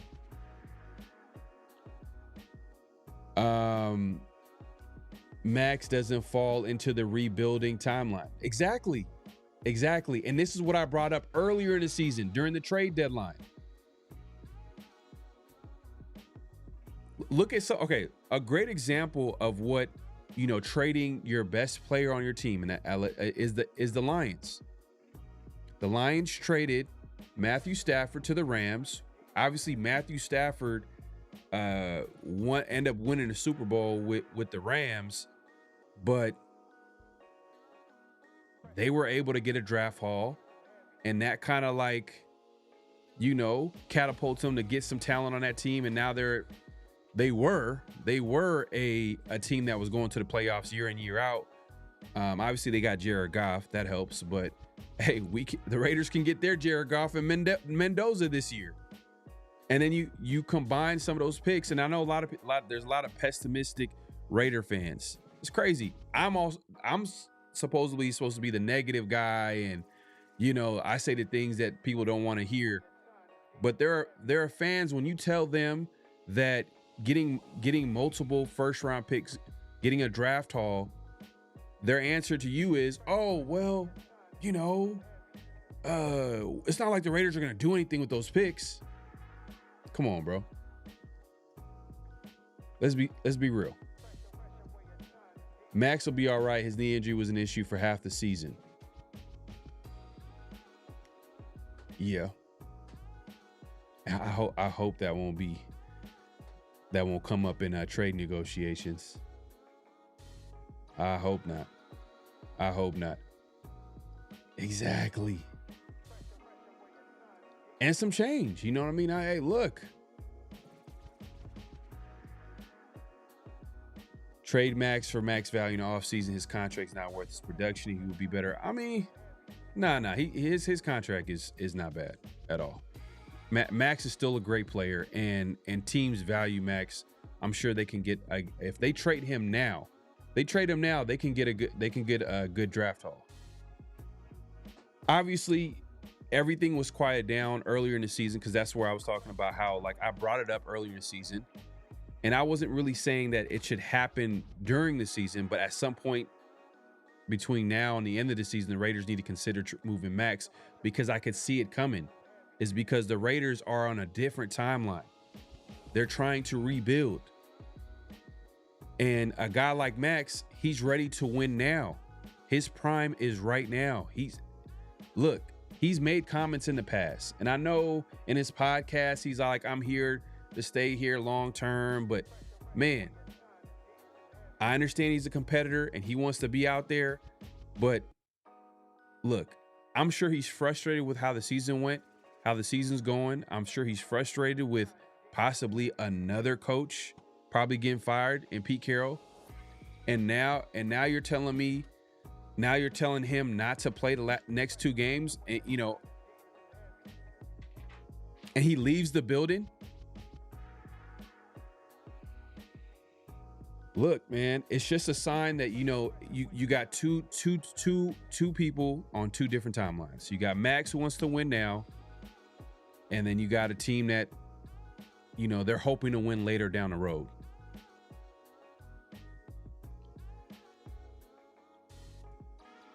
This is true. That's part of it too. That's why I say competitor. He wants to be out there, like there's a certain level of, there's a mentality, like his mindset of like, he wants to be out there and he wants to compete. Maxx is I'm going to play every snap guy. But also, he has goals to get to the Hall of Fame. He has goals to win. Obviously he can't win when the team is, going through what they're going through right now, but he could at least go out there and compete and put up his numbers and, accomplish some of his goals. So this is a good point. Yeah, like I understand his frustration. This is not about, oh, Maxx should not do what he just did. It's more about another, reason why the Raiders should consider moving Maxx Crosby. Let's see here. The chat going crazy, man. Appreciate everybody coming through. They did. Yeah. I'm not saying I'm not saying it's impossible. I'm not saying it's impossible. But I don't think we should put our eggs all in one basket, because I feel like the Raiders, they go about it a certain way where they're trying to do these quick turnarounds. They're trying to reload. Like, why don't we just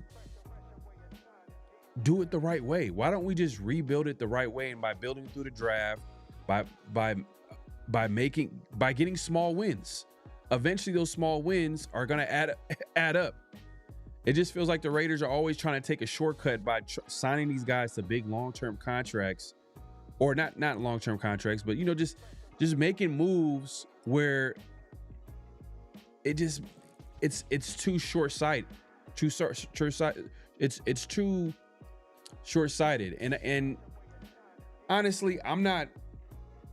It's like this year is kind of different because they weren't super aggressive in free agency.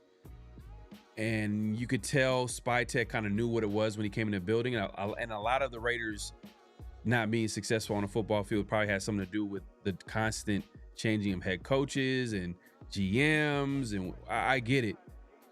But it just seems like every time someone comes in, it's just, let's reload. Let's try to figure out how to win now. You know what I mean? And Pete Carroll thought he could win with this roster. Obviously, he found out that was not the case. Spytek, I think, knows what it is. I'm hoping, and hopefully he's gonna have more say moving forward. It just felt like maybe Pete probably had a little bit more control when he came into the building, because it just felt like some of the moves, like young guys not getting on the field. It just a lot of things that happened this season had Pete Carroll all over it. I mean, the coaching staff and, and there's some other people that you could blame about this season, but can it happen in 1 year? It's possible, but should that be the plan? Oh, let's rebuild this in 1 year.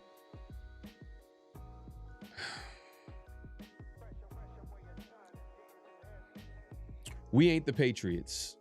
We're gonna. That's just what I'm saying, bro. They got Drake May. Their offensively, their weapons is kind of questionable.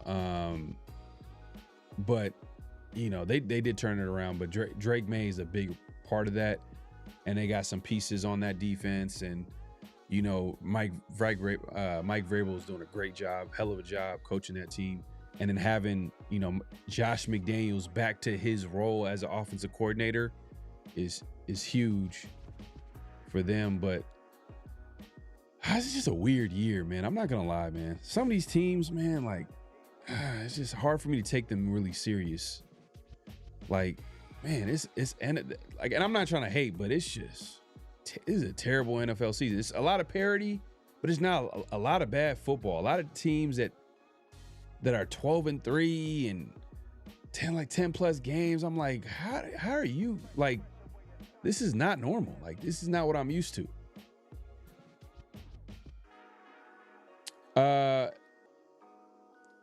Everyone is tradable. 2 wins tells it all. I mean, everyone. Yeah, technically, man, but that's not come on, man. Like, Brock, you trading Brock?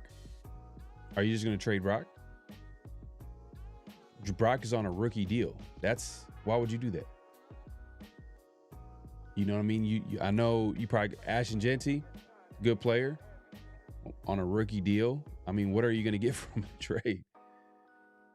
But he's on a rookie deal. He's a good player. He addresses a need. He's a young player. He's 21 years old. Give me 1 second here. You shouldn't just trade just to trade. I'm looking at it from a timeline aspect. Like, I think that Brock is going to still be young enough, still be in his prime. Same thing with Ashton Genty and some of the other guys that possibly will stay here long term. And the sad thing is that there's only like less than a handful of players that I can think of that's going to stay here long term. I mean, I guess there's some guys that I like from this rookie class. I mean, the Darian Porters, and they just need to. I need to see more development on their part, and I could see it happening. But before I can even just assume that those guys are going to be good players long term, I got to see it. But I'm just saying Maxx Crosby because I'm looking at it from he's 28. He's only going to get older. His play style is only going to even age him even faster. Come on, man. He's playing every snap. You don't think that's going to take a toll? It's not going to take a toll on him playing every snap.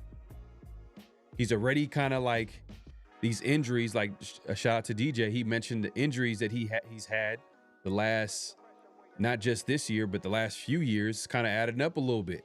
And as he gets older, it's only going to get worse. Now, if he was realistically wanting to prolong his career, he would take it easy on playing every snap. But he's not. That's not what he wants to do right now. It just makes sense. And I'm a big Maxx Crosby fan. I'm not saying I hate Maxx. I want him to get traded. It's just I'm just looking at realistically.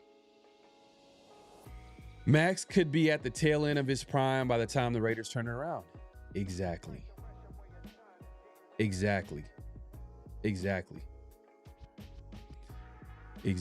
Remember how the Cowboys were built in the early 90s? Trenches, offensive line, which should be the biggest, which should be the emphasis on this offseason, should be to upgrade the offensive line. I know the Raiders got a whole bunch of needs, and they're not going to be able to address everything in one offseason, but I think The theme of this offseason should be the trenches. And that's starting with the offensive line. Got to. Black Sales says trading Maxx for unknown is crazy. We're not talking about any player. We're talking about the face of our team. Bruh, damn. So you're gonna hold on to Maxx. See, that's what I'm saying, man. Sometimes like, and it's not you, Black Sales, but what I get though from a lot of fans when I say something like this is it's almost like they want to lose a certain way. Like it's like Maxx, like, oh, we gotta keep Maxx. What happens if we keep Maxx? And this is a 2 to 3 year rebuild. Maxx is now what? 30, 31 years old. And some of these injuries is coming up. Like, you gotta take educated risks, educated gambles. You gotta take, or calculated risks, calculated gambles. The good teams do. The good teams make smart trades like this. I want to see smart moves.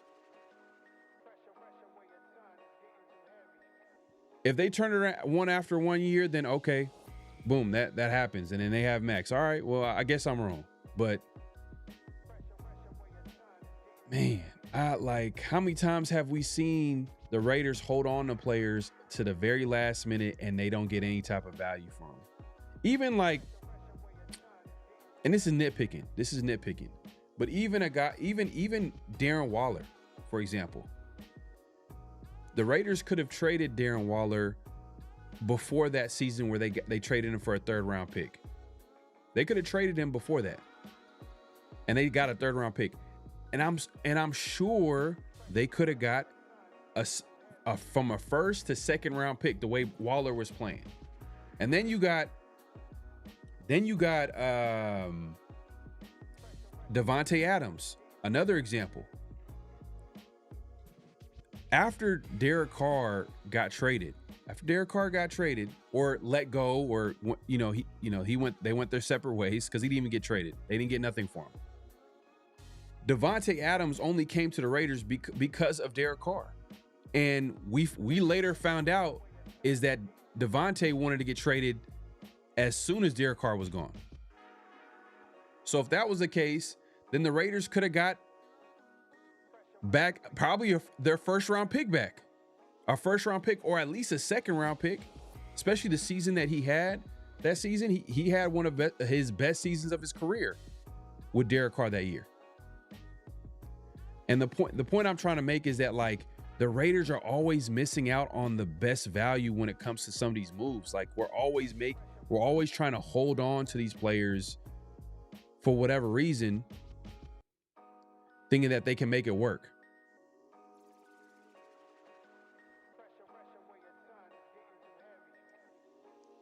Hank says, everyone always says it, but Davis running the Raiders isn't. Oh yeah. Well, that's like one of my favorite topics, man. Oh, it is what it is.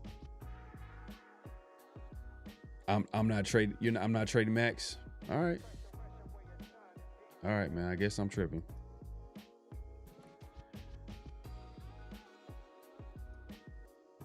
Simeon Rice getting traded to the Bucks back in the day is the same trade as getting Maxx. We aren't special. There you go.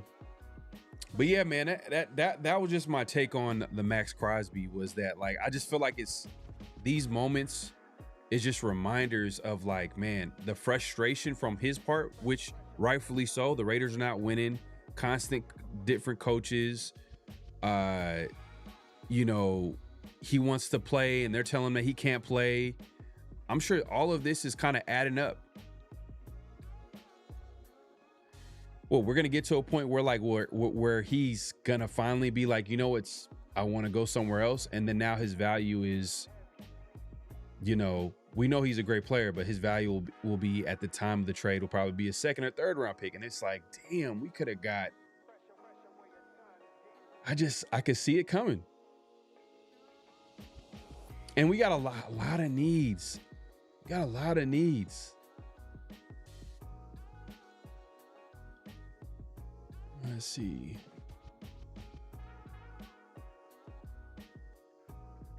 True. Second year. 2 years. 2 years. Yeah, because that first year was kind of a wash, and they got Vrabel in the second. And they kind of turned it around this year, but that's what we can hope for. That could be the goal. Rebuild in 2 years. That'd be nice, but man, that defense needs some talent. Obviously, the offensive line we need some pieces on the offensive line.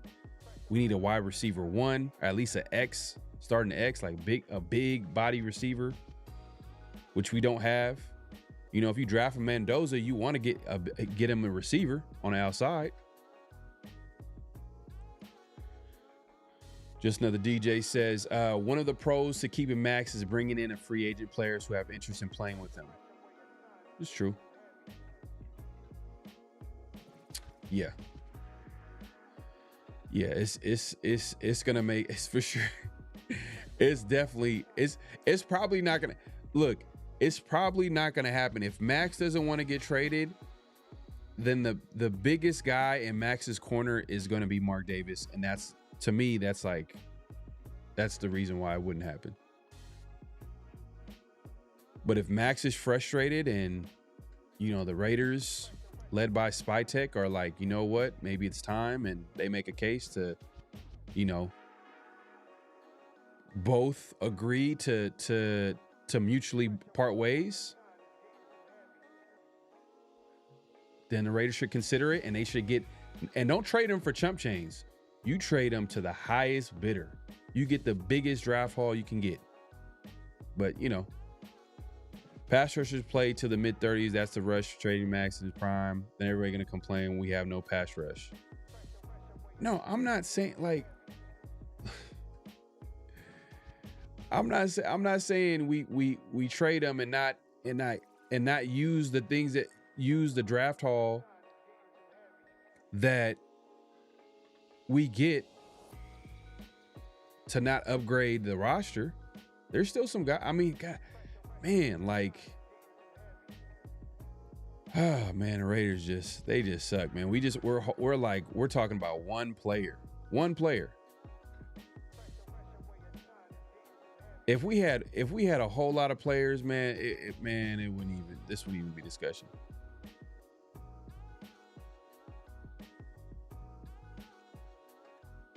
If we keep Maxx, the Mark Davis needs to open up the checkbook and give Spy a blank check. He's not. I think Spytek is a Brady guy. He's not a Mark Davis guy. Not to say that Mark Davis, doesn't respect him, or I think that he was brought in because of Tom Brady, his connection with Tom Brady, and obviously Mark Davis co-signed it because Tom Brady wanted Spytek in the building, and it's not that Spytek is a bad GM or doesn't have any potential to be a good GM. It's just I feel like it's Tom Brady. It was more of Tom Brady than Mark Davis. All right, man, I'm trying to catch up, man. Patriots got an easy schedule. They did.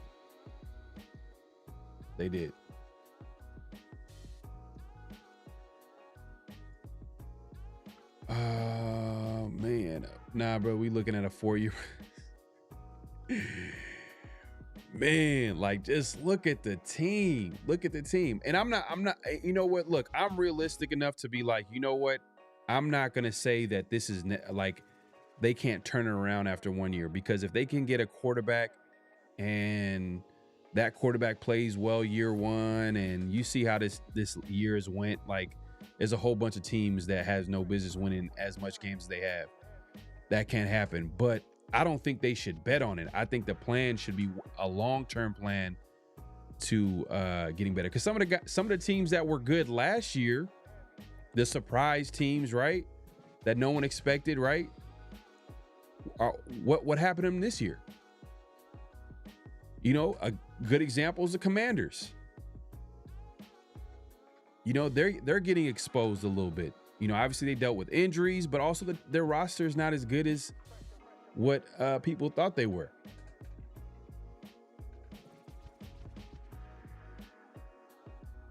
Trade Maxx, but as fan person, we want to keep him. Yeah, that's what it is, man. We it's like we don't want to let great players go. I get it. I'm just like, you know what? I'm tired of the Raiders losing.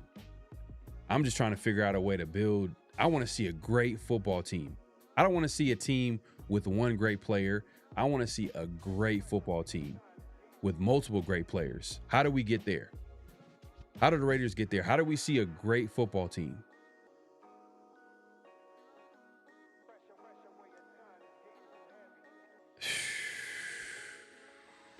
Man, that'd be terrible. That'd be terrible. But we are 100 million cap space spent off season on see.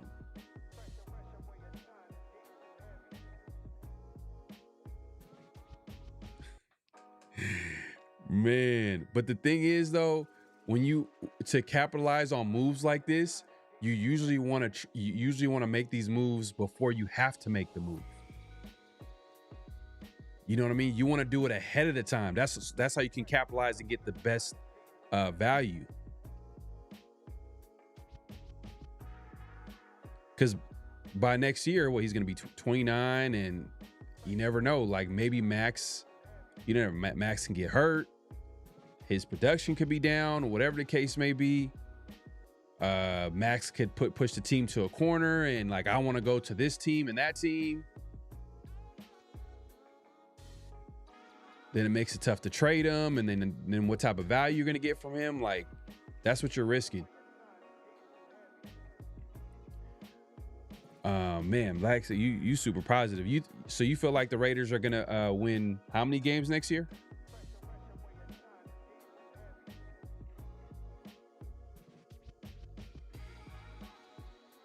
Let's see, man.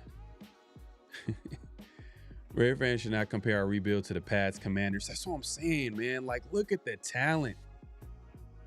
Look at the talent. And on top of that, like, man, like, we got to figure out who the coaches are going to be, man. There's so much going on with the Raiders.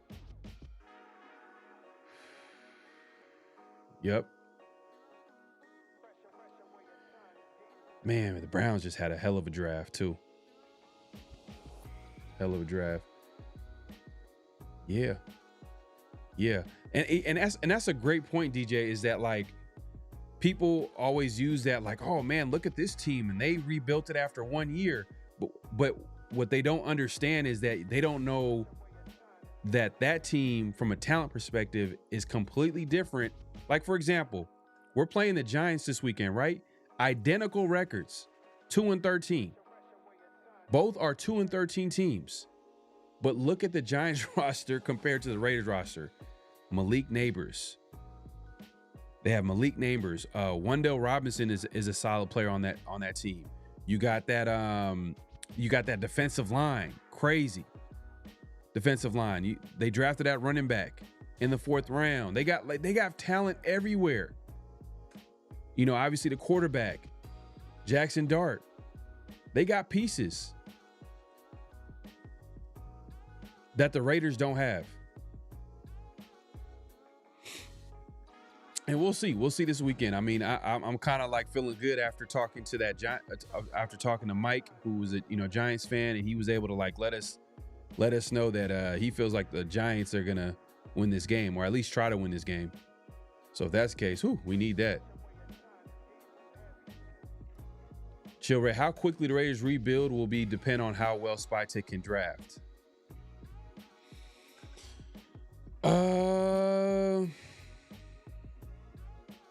Okay. Let me give you an example. Okay. A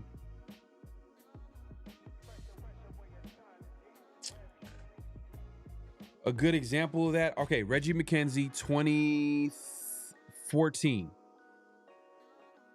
He got there before 2014, but the 2014 draft was with Derek Carr, Khalil Mack, Gabe Jackson, all those guys, CJ Carey. Like, it was a whole bunch of guys, right? It was a great draft back then. So that 2014 draft was a good draft. They were trashed that season, and they were better the second season. There's an improvement, but they still were under 500 football team. And then 2016 happened.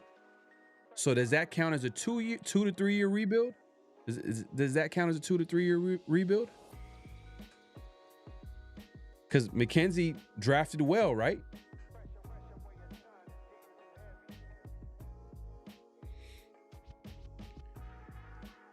Hank says, I learned this with Woodson and Mack. I'm glad Woodson came back, and I was upset about last legit QB, but time flies by. Teams win Super Bowls, and we still stuck in the same timeline. Man, like, the Raiders' problem isn't one player. It's their problem is building a football team. That's their problem. It's not one player. It's not about keeping this guy and it's literally building a football team. They struggle. And a lot of that has to do with the constant changing of head coaches and GMs and just misses in the draft. I get it, bad contracts, but at some point they got to get the right people in the building. And hopefully, Spytek is that guy. He just needs to get a different coach in there, a younger coach that's on the same page as him. And they can just continue to build this team and add, players to this roster. And then hopefully they can build a consistent winner. But the Raiders' problem is building a football team.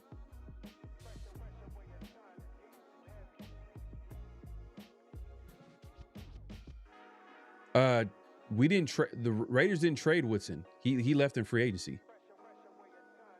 Nnamdi also left in free agency. Mack was traded. That was a crazy trade. And I think the Raiders wanted to keep him. It was just that completely different situation than Maxx. I don't think the Raiders ever extended him after his rookie deal. That was like the contract. Yeah. Maxx has gotten a couple extensions, but that was just right before the season. So you could tell, like, if it happened right before the season, that tells you everything you need to know. Like, the Raiders wanted to keep him, but they couldn't make it work. Cooper, yeah, he was traded. Hey, man.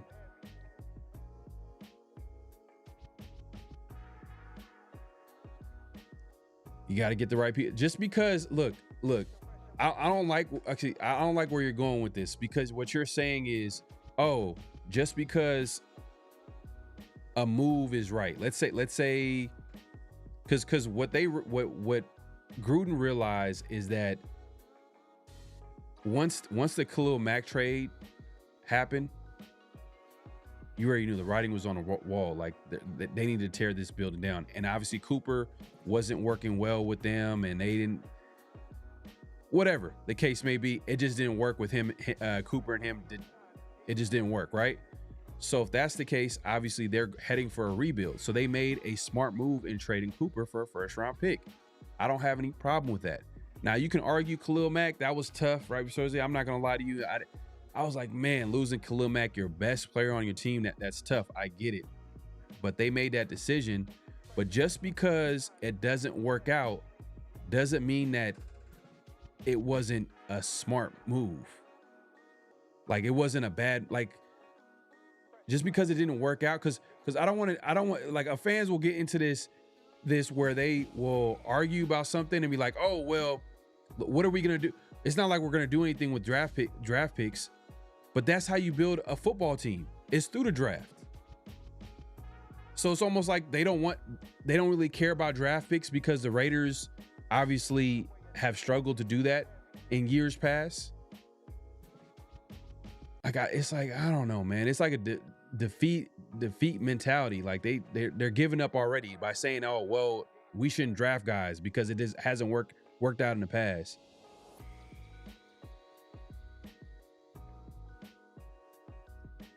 Yeah, Josh Jacobs. They let him go in free agency. That one came back to bite him, though. I'm not gonna lie, like, Because looking back at that contract, the fact that it was guaranteed only for 1 year, it was a multi-year contract, but it was only the guaranteed money was all in 1 year. So they can let go of Josh Jacobs, and I don't think owe him a dime. I'm not sure if they, went back and redid the contract or there's more guaranteed money left, but that one was interesting. I mean, if Josh Jacobs was still with the Raiders, then they probably wouldn't have drafted Ashton Genty. They would have went somewhere else with it. Yeah. But what happens is that, look, DJ, this is what happens when you have a new GM and new coach every year, almost every other year, or every year pretty much. Guys get let go that shouldn't be let go, and guys don't get extended that should be extended.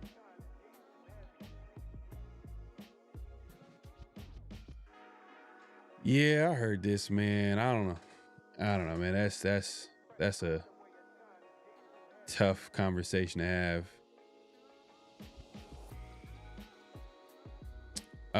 But yeah, man, I appreciate everybody coming through. Make sure to clock in, hit that like button, hit that subscribe button, hit that notification bell.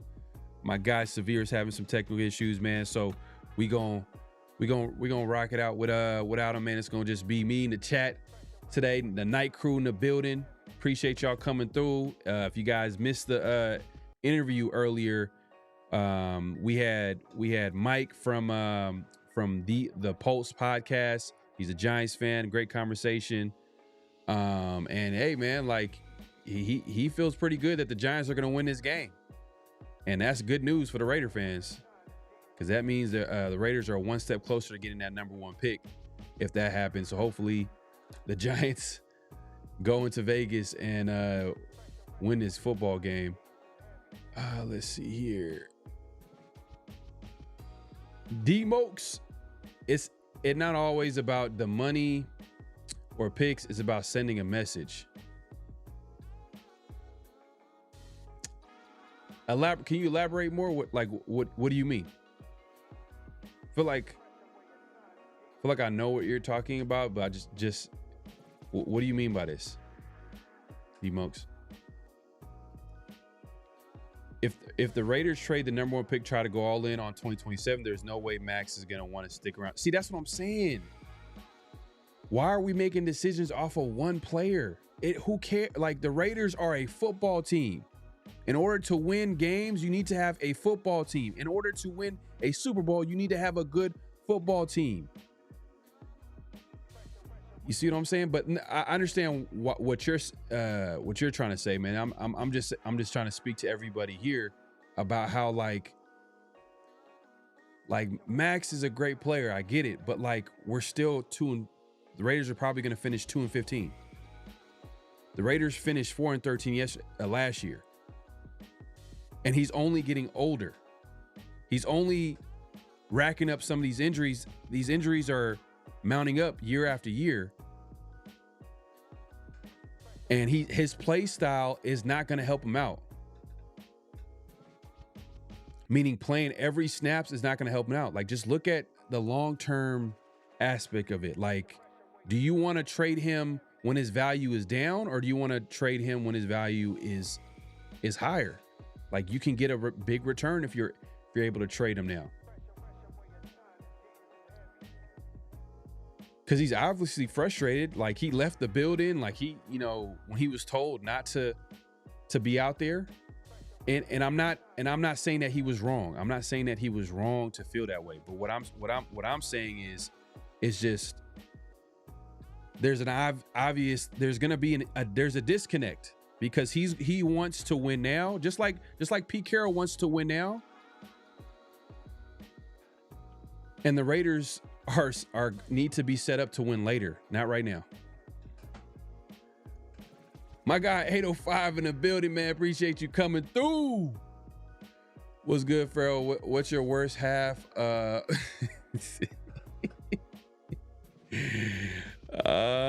man.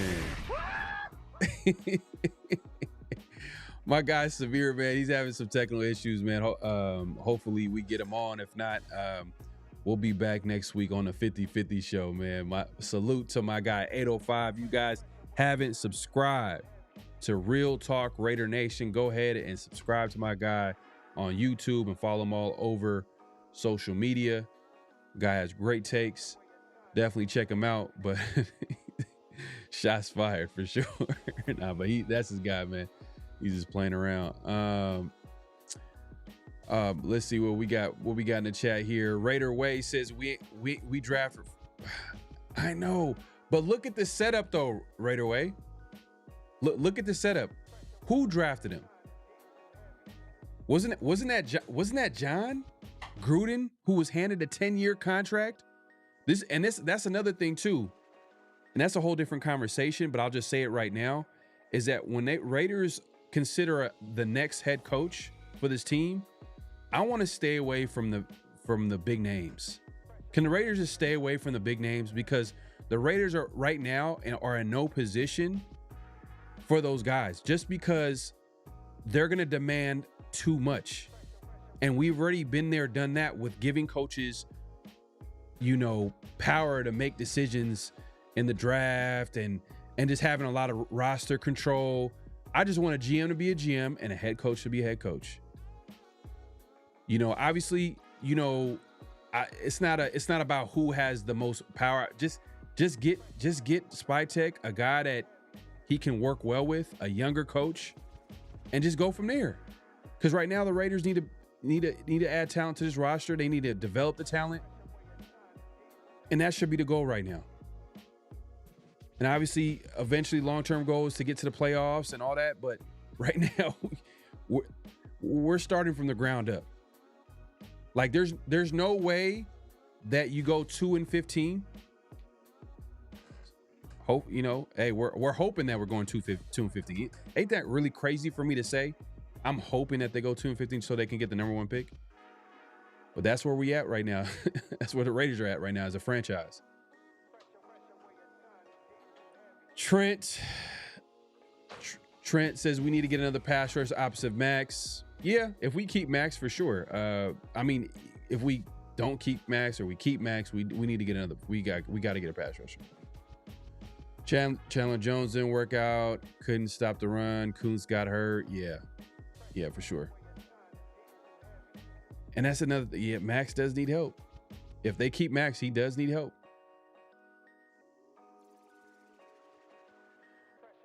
Old school, man, my guy, man, appreciate you coming. He said, "Fair, every time we start trending towards having a good team, we won't pay him.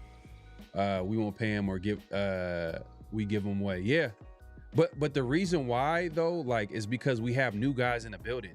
It always happens every time there's a new coach, new GM. There's always going to be casualties of the war. I mean, there's always going to be guys that are going to get let go, who should have been brought back, but a new guy's coming in because he wants his guys. You can make a case that Jacoby Myers was one of those guys this year, who's balling out with the Jaguars this year. But he was a guy that wasn't, part of the future plans for the Raiders.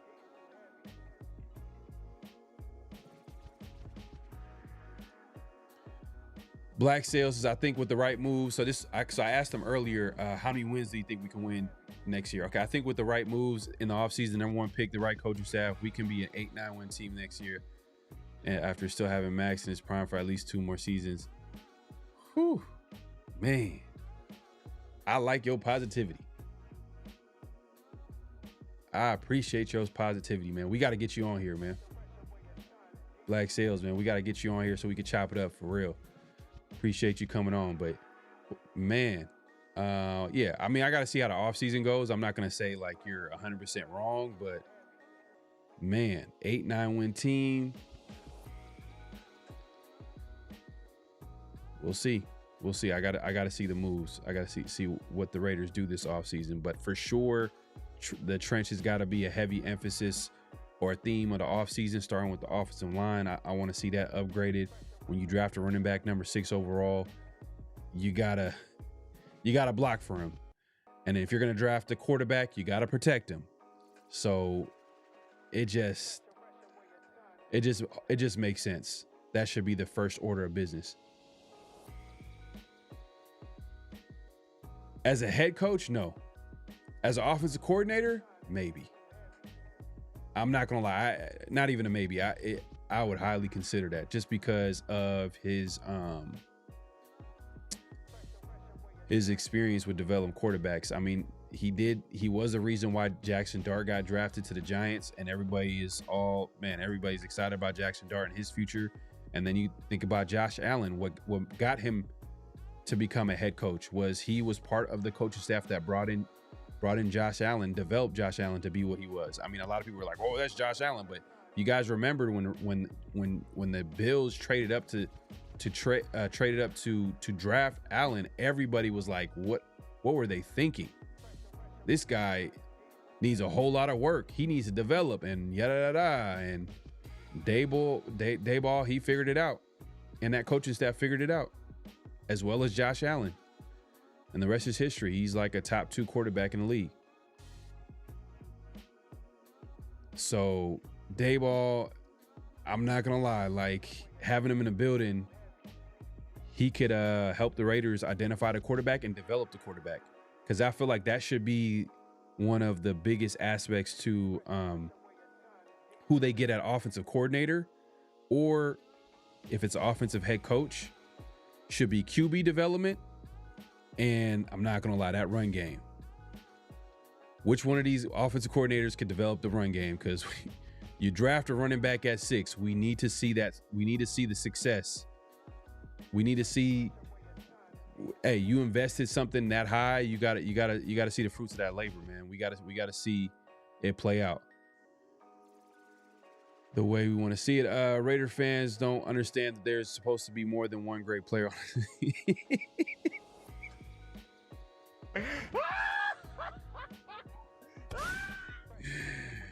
Oh man. And that's been the problem, is that like we just been stuck on one player. Like back in the day, you know, after the Raiders made their, like in the last Super Bowl appearance, they went into the dark years after that 04-05 season, or 03 season. Was it 03? It was 02. They went to the Super Bowl, and then after that, it was just downhill. And for a great player for a second was Charles Woodson. Then he ended up leaving. Then it was Nnamdi for years. It's like the Raiders have a one great player limit. It was a Nnamdi for years, and after Nnamdi, man, I'm trying to think who was that great player. I mean, Derek McFadden was a very good player. I want to say at his best, he was a very good. I want to say he was great, maybe. But he was just too injured and too inconsistent for me to say he was a great player.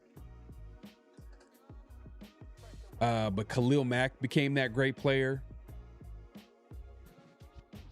And then Khalil Mack left, and then Maxx Crosby. Now he kind of took up the mantle.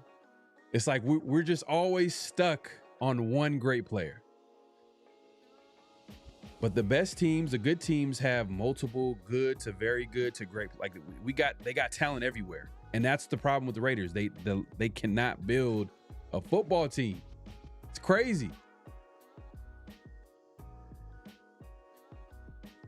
Start with Mendoza, Genty, Bowers, JPJ, Rodgers, Besh on offense, move forward. Like, hey, look, I'm not low on JPJ or Rodgers or Besh. Like, they've all kind of flashed.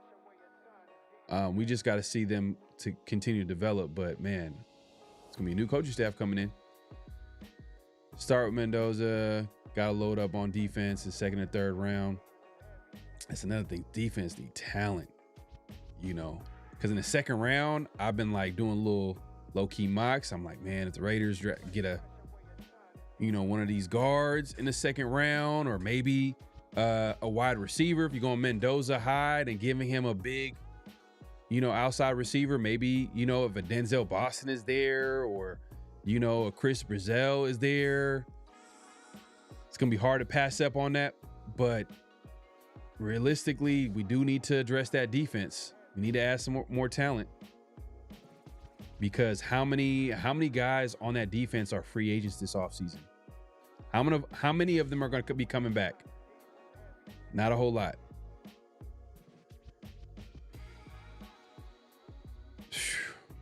He didn't do anything.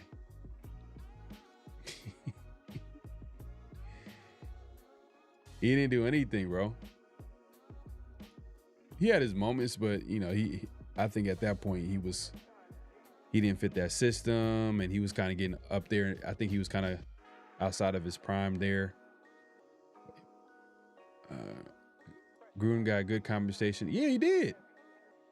It's just the problem is what they did with it. That's the problem. It's not the. You can argue. We can all talk about how we hated the Maxx trade, sure, but it happened right before the season, which told me that they weren't trying to make a deal happen. They want to go to separate. They went their separate ways. He was gonna hold out, and they made the move. It is what it is. Oh, man, hold up. But I appreciate everybody coming through. Make sure to clock in, hit that like button, hit that subscribe button, hit that notification bell. Hank says, I remember when I was a little kid, my pops would tell me about all of this stack team. And as soon as I started being a fan, we went shit real back after 2003. Man, 02, but even 02, a lot, man, it was an older team, older veteran team. I want to see a young, talented football team. That's what I want to see. I want to see the Raiders actually put it together, like actually build a football team. So I'm hoping Spytech can be a part of that and build this football team. And a part of that is having also a coach there to help develop the players on the roster. But man, they hired a 75-year-old coach, man. Whew. That has, man, I don't want to keep talking about it, but that's depressing. Josh Jacobs should fire his agent for taking that green. I know. That was terrible. It's terrible.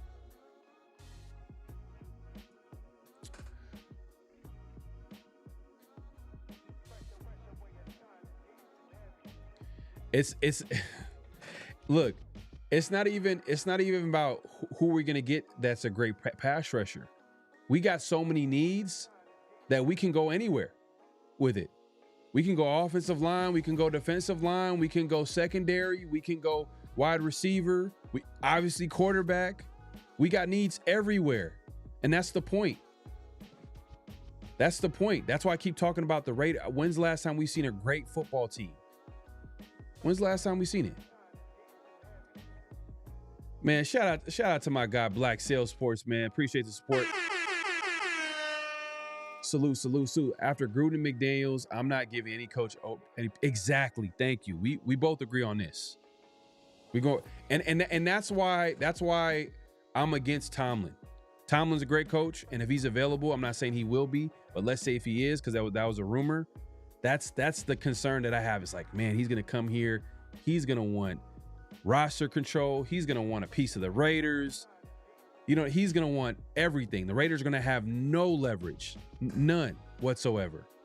Same thing with John Harbaugh, who's another, big name coach that could possibly be available. There's rumors that, Baltimore could part ways with him, but we'll see if it happens. But it's just, if he comes to the Raiders are like they're not in a high leverage position. Like they don't have a good football team. They don't have a lot of talent on the roster. They don't have a quarterback, and you want this, big name coach to come here. And the only thing the Raiders can do is basically give him the most money ever, plus obviously, roster control, which I don't want to see. And what the Raiders need right now is they just need a young coach that works well with Spytech. Because it's a give and take. You got to have a good relationship there with the GM and coach. They got to have a good relationship, because they got to work with each other. So they got to make sure they're on the same page. And I'm not sure if Spytech, it's not even I'm not sure they're not on the same page. I don't think Pete Carroll and Spytech are on the same page. We've seen it this season. So we agree on this 100%, man. Appreciate the super chat, Black Sales. I gotta hit you up. I'm gonna hit you up too on IG. So hopefully we can set that up and get you on, man. We can chop it up. Just another DJ says Giants better win. They're a more talented team without neighbors scattered. That's sad. That is sad, man. Damn. That is sad, man. D-Mokes, to be honest, I don't really give up about Maxx, but well, what are we gonna get now that makes it worth it? No, it's not about one. It's not about one person. That's what I'm trying to say. It's not even about just Maxx or who. It's more about like we gotta address the entire football team. Like I'm just looking at it from perspective of like how can the Raiders be how can they get better? How can they add more talent to the team? Because obviously if we just have Maxx Crosby, we're just gonna be 2-15. We're just gonna be 4-13. We're just gonna miss the playoffs every year. I mean, how many times he been with Maxx? Once? Yeah, once in his career. And it was if you really, I mean, we call it a fluke. They won like 5-6 straight to end the season in a crazy type of season, Cinderella story type of season. And that was like the only playoff appearance that they had was that 2020 or 2021 season. But every year of his career, the Raiders have missed the playoffs because of it's not his fault. It's the fact that the Raiders have failed to put together a football team around him and just get talent on this roster that makes sense to winning football. They haven't done that.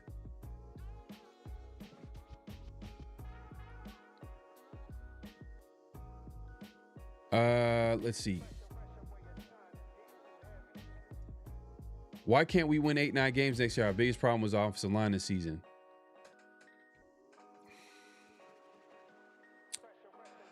Well, okay, Patrick Graham, he's probably not coming back, so it's going to be a new defensive system. So we got to see how that looks like. We're going to have a lot of free agents, a lot of moving parts on the defensive side of the ball. That's going to need defense is going to take a couple of 2 or 3 off seasons, probably 2 off seasons at least to get some long-term starters on that side of the football, because we need a free safety for sure. The Raiders need a free safety.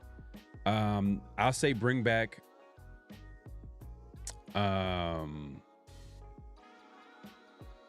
I'm trying to think of who should bring back on defense. It's kind of sad. Whew. Darian Porter is going to start. I think he's going to start next year. He should, hopefully. You know what I mean? He takes that next step. They're probably going to have some type of competition, but I think he should be the starting outside corner next year. And then they should bring the our other corner. Let's see, actually, oh yeah, let me pull up the Raiders injury report. I want to see what the Giants. Let's see what the Giants are trying to do this game. Are they really trying to tank, or are they really trying to win this game? Let's see here. Boom. All right. Let's take a look at real quick. Let me see if y'all can see this.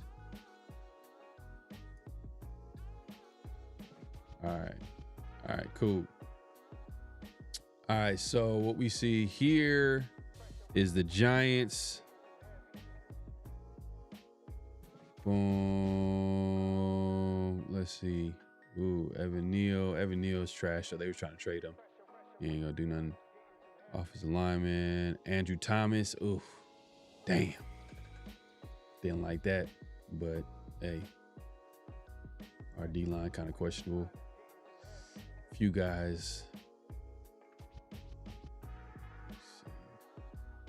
Okay.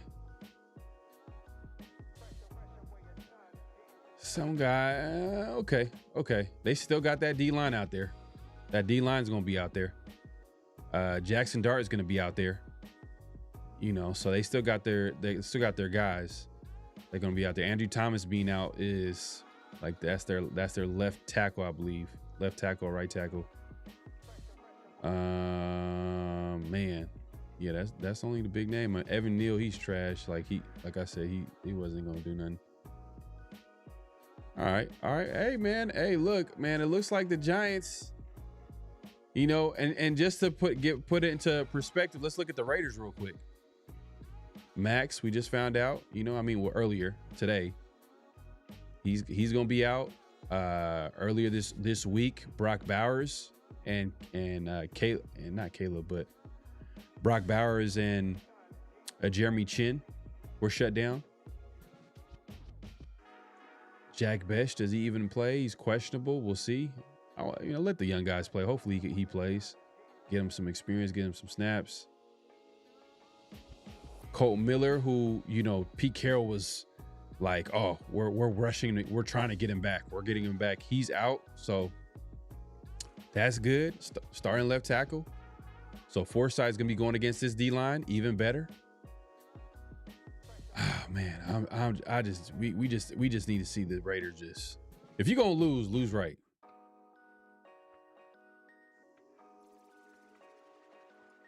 Lose right, man. But hey, man, I appreciate everybody coming through. Make sure to clock in, hit that like button, hit that subscribe, and hit that notification bell. Let me get an update. I'm gonna see if I can get an update on last week. So we do weekly NFL picks, right? So me, Severe, and shout out to my guy Minted do NFL picks. And man, Minted has been in control this entire season. I'm not gonna lie. Last weekend, Severe went 12-3. I went 10-5, and Mint, he held it down 13-2. Overall season record, Severe's 133, 87-1. I went 142, 78-1. And Mint right now has a nice little lead, 150, 70-1 this season. So that's where we at. I guess I'm gonna let me see if Severe sent me his picks. I want to go ahead and start the NFL picks before I head out of here. Let's see here. Boom, boom, boom. Man, shout out to everybody pulling up, man. Let's see here. We got Severe. Okay. We got, it's all good. I'll get his picks later. All right, so let's go to the first game. Let's go to that first game.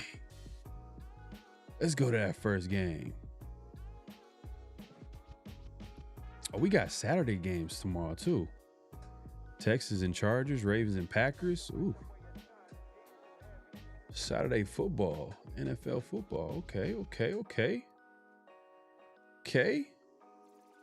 Let's see. All right. We got Texans, Chargers.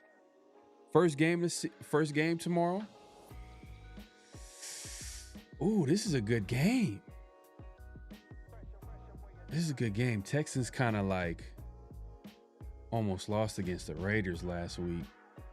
Man, this is tough. You know what? I'm gonna go Chargers. Go Chargers. Because Texans almost choked against the Raiders last week. And CJ Stroud, man, he did not look good. What's up with CJ Stroud, man? What after his rookie season, he hasn't been the same. He has not been the same. My guy Mint went with the Chargers as well. What y'all think, man? Chargers or Texans?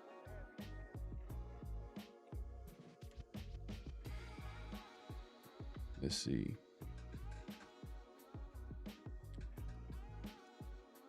Raider races. Chargers. Okay.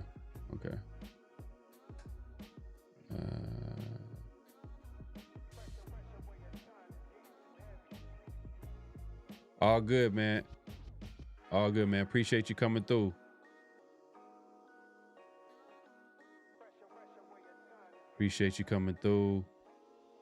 Just need DJ Chargers. Okay. Yes, that's what I'm thinking too. Ravens, Packers. These are two teams, man. Kind of low-key disappointed a little bit. I'm kind of disappointed in the Packers. I know they lost Micah for the season, but even before that, like, they were super inconsistent as far as, like, especially on offense. Like, it just felt like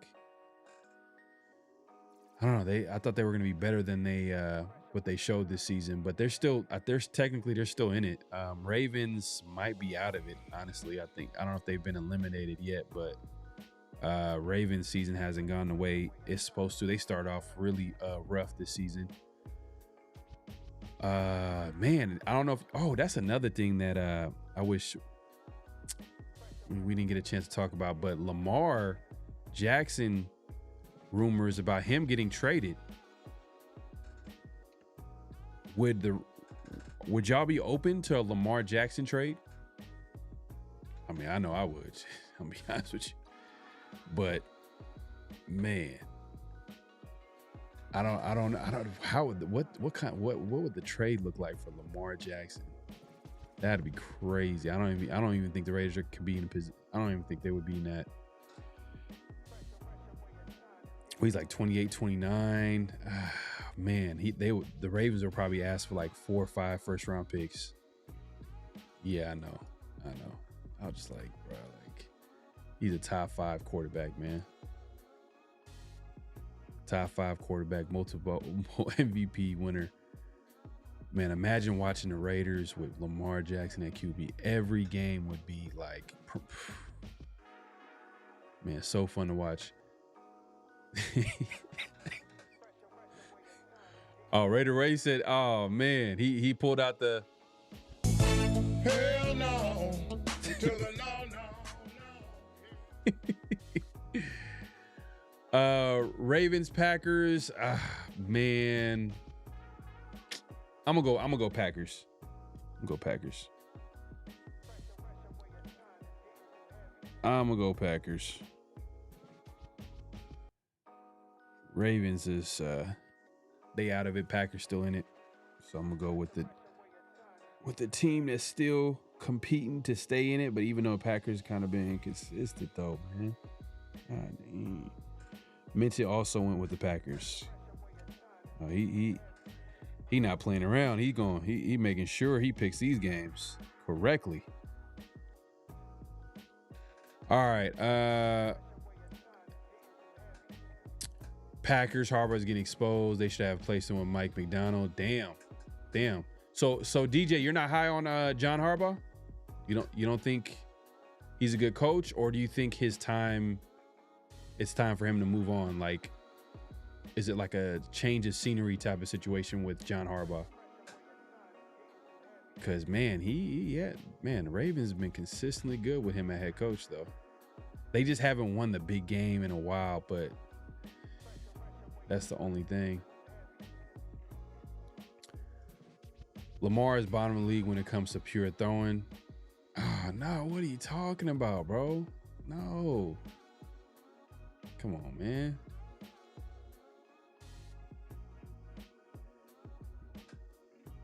Oh, yeah, that contract is crazy. He about to get like, I think I seen somewhere where he's going to give it like 75 mil, 70 something mil the next couple of years, a year.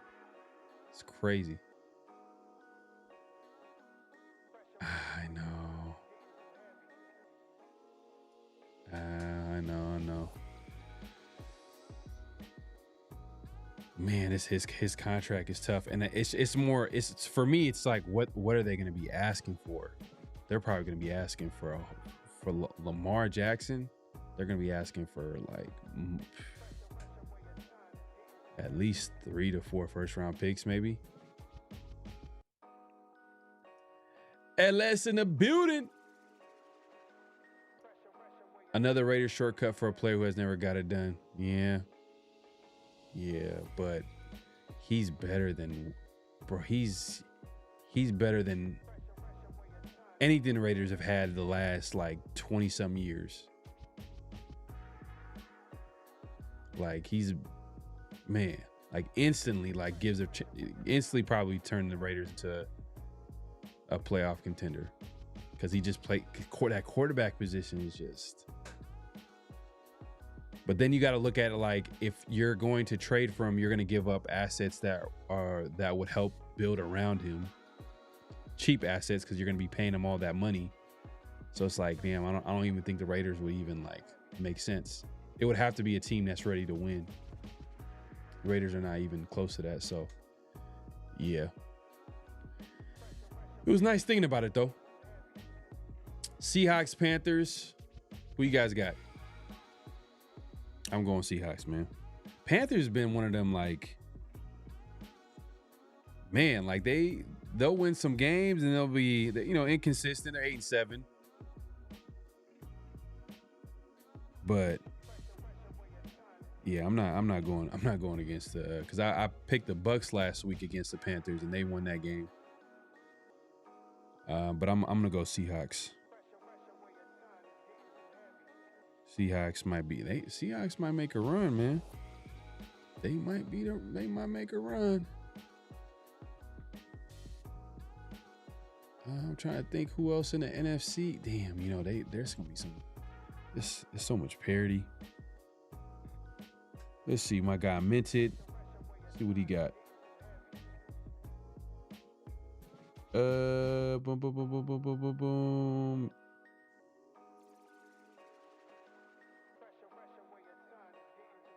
Damn. Oh yeah, he went Seahawks as well, man. He ain't playing around.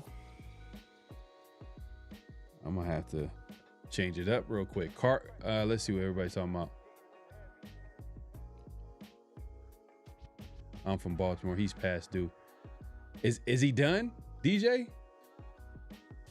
Is Lamar done? Oh, you talking about but yeah, answer that though. Is Lamar Jackson, do you think he's done as being a top quarterback? You don't feel like he's gonna get any better?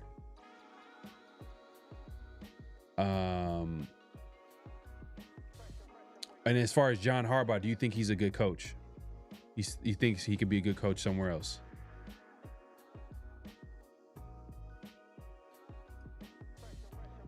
How's Lamar Jackson like a low bar? I just don't think it's gonna make sense for the Raiders from like a standpoint of building a football team, because it's like he's gonna get paid the amount of money he's gonna get paid. We need draft picks because you're gonna put talented players on cheap contracts around him. But when you trade for him, you're most likely gonna give up those draft picks. So it's like, Raiders, it's not gonna work out, in my opinion. But why would it be a low bar? He's not a bad quarterback. Like, we're not talking about Geno Smith here. We're talking about an MVP winner. Or do you think it's gonna be a Cam Newton situation where he's done? You think he's done? That's a whole different conversation. You think Lamar Jackson is done?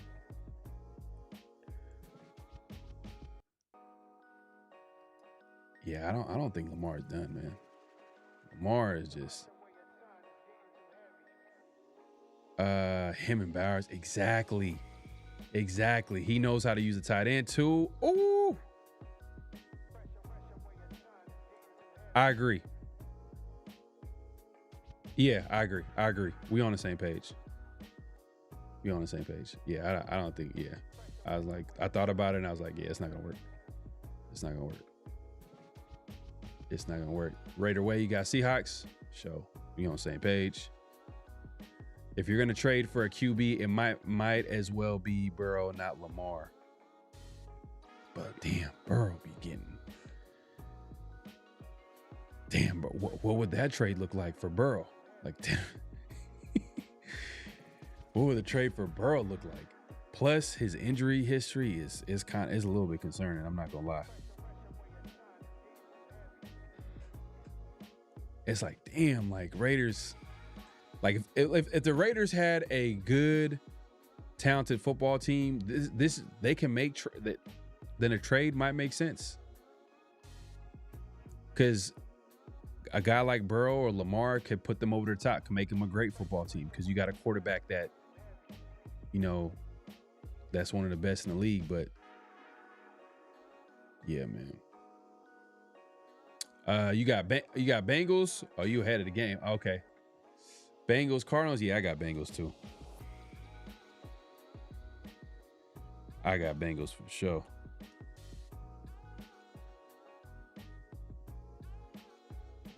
Got Bengals too. Let's see. Cardinals.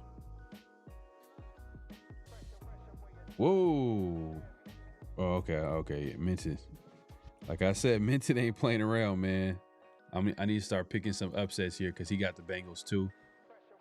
People talk about certain players like, bro, the NFL, you need a team. This isn't the NBA. It's hard to win in the NFL. Yeah. And that was my point about Maxx. Like, I don't hate Maxx. It's just like, I'm just looking for ways to improve the football team. And I'm just thinking about it. I'm like, man, he's getting older. Like, that's our only asset right now that I would feel like makes sense to trade. That makes sense to trade. Like you got Brock Bowers on a rookie deal. So why would you trade him? He's obviously the best player at his position.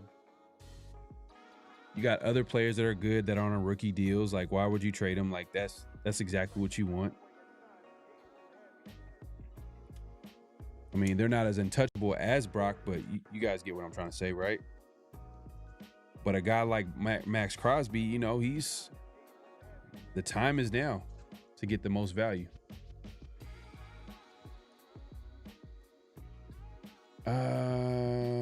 Burrow's good in the playoffs. Lamar isn't. Yeah, bro. Burrow just got that it factor, man. But it just hasn't worked out. And maybe it's because of the Bengals. Maybe it's because how they're building their football team. It's like they're putting a heavy emphasis on skill position, but not protecting him. And that's kind of been, there's been a negative effect on him in his career because he's been getting hurt every other year or every year pretty much. Oh, you got Panthers?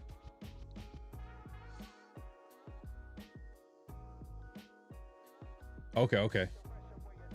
Now you in Seahawks. Okay. You ain't playing around. 2 years removed from Pete Carroll, and the Seahawks will likely be competing for the NFC title, possibly a Super Bowl. Oh yeah, man. I forgot. I'm not even on the screen. My bad, y'all. Let's see. Oh, ooh.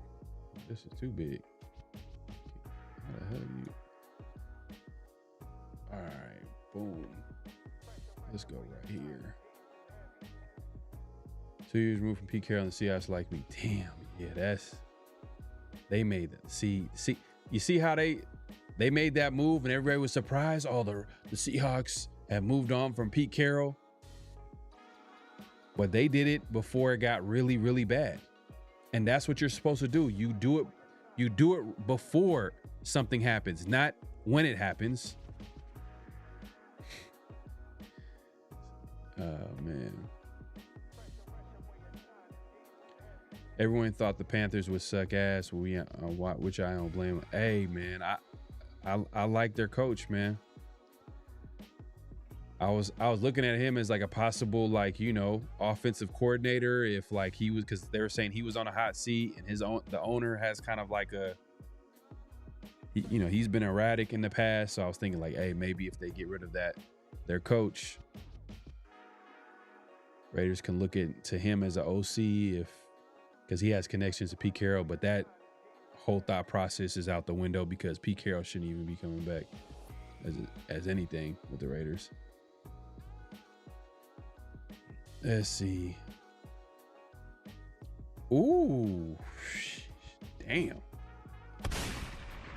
No, Harbaugh is fraudulent. He's been firing his coordinator to save his job for years. Damn.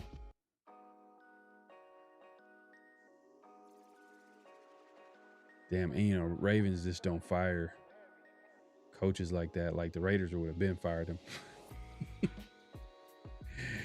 Pete Carroll fired Chip Kelly and his special teams coordinator this season, and the Raiders are ready to fire him. So Harbaugh wouldn't last with the Raiders probably if he did that. Why trade for Lamar if Burrow is available? Burrow is not available, man. Lamar is not available. Burrow is not available. Come on, man. Yeah, okay, that's what I thought, bro. You out there, you see what it is, man. Lamar still lead the Ravens, or has lost their way defense and run the ball. But you know what though? DJ, like a lot of their money is tied up to that defense, though. I mean, obviously Lamar is getting paid, and I think they just paid Mark Andrews, but there's a lot of money in that defense. Not gonna lie, and they have Derrick Henry in there. My bad. Let's get to the next game, man. Steelers Browns. I'm going Steelers, obviously. They got to win this game. They got to secure a playoff spot.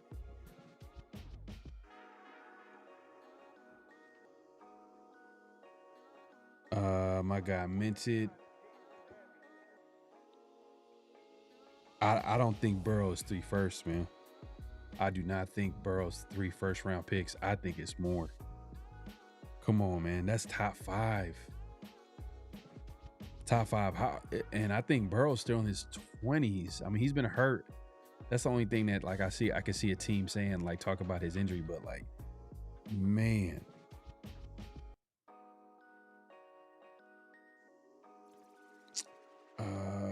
My guy Minted went with did he not go with the Steelers here? Did he go with the Browns?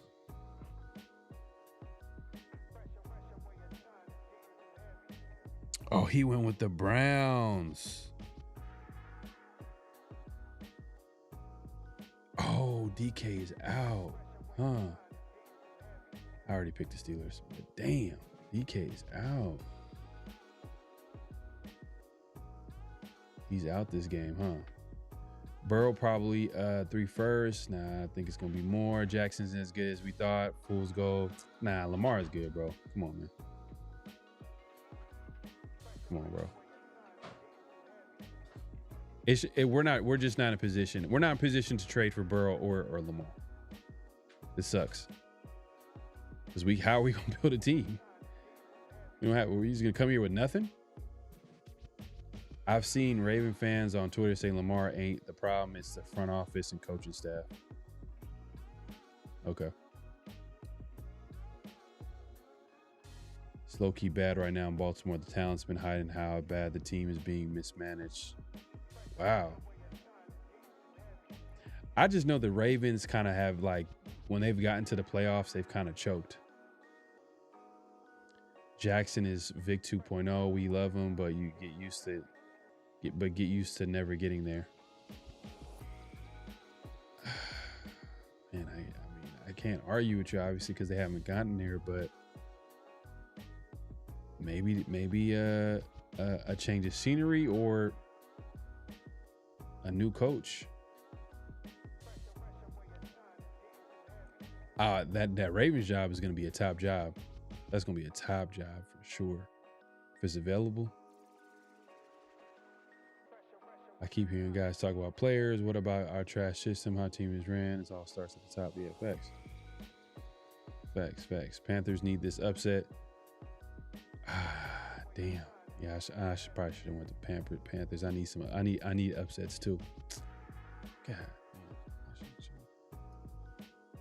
Should doing the Browns winning is not crazy. They need to stop the run. I know, and it's just it's a Steelers Browns games on AFC North rivalry. You know what I mean? Like, so it's gonna be a close game. But I'm gonna go with the Steelers. But damn, I forgot about DK being out. It's gonna be tough. Right here, shooting for fine. Son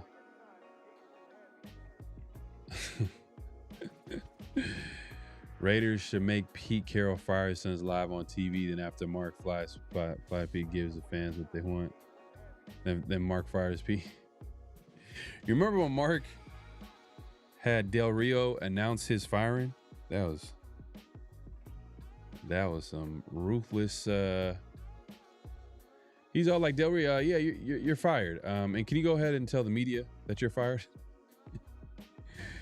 That was ruthless. That was probably the first time I ever seen that too. Yeah, man. We got Jaguars, Colts. Jaguars, Colts.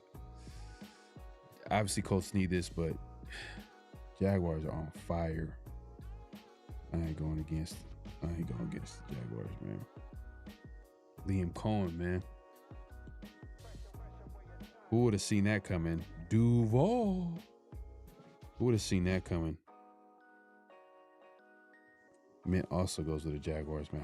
I gotta pick some upsets here. I'm gonna pick some upsets.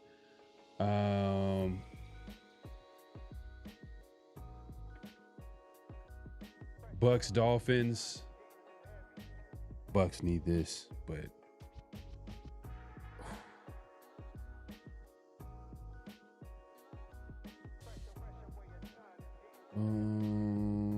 gotta play 3D chess here.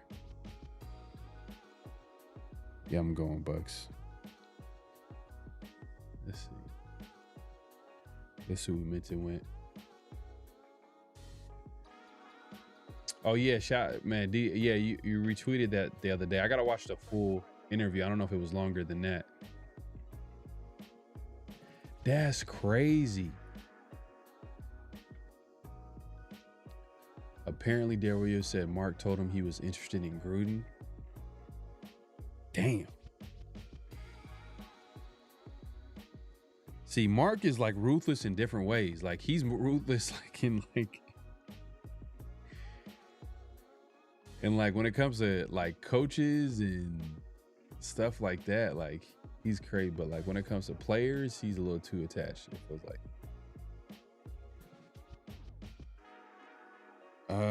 Let's see who my guy mentioned went. Let's see if he goes Dolphins or Bucks.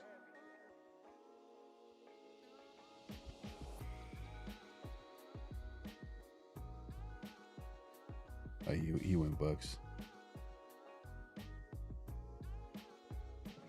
Should have went Dolphins. Patriots, Jets. Yeah, I want to pick the Jets. I really do. I'm gonna go Patriots.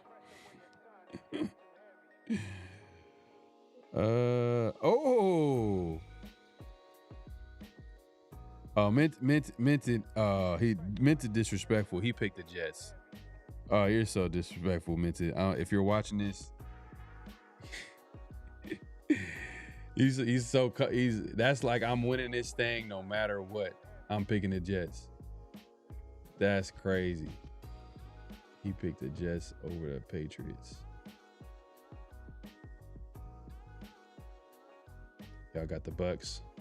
Yeah, I know Bucks need it bad. That's why I couldn't go against them. I know. And Spy Tech, that's the Spy, bruh. That would have been perfect. That would have been perfect. But the only problem is I don't think if we're just to play devil's advocate, I think that I don't think Liam Cohen was interested in coming to the Raiders just because of the obvious is not having a quarterback. And that was the issue. If you notice, we didn't really interview outside of Ben Johnson, which was like a pity interview. Like he felt sorry for us, but he ended up using the Raiders to get more money out of the Bears to get a contract and guarantee or get that deal done as soon as possible.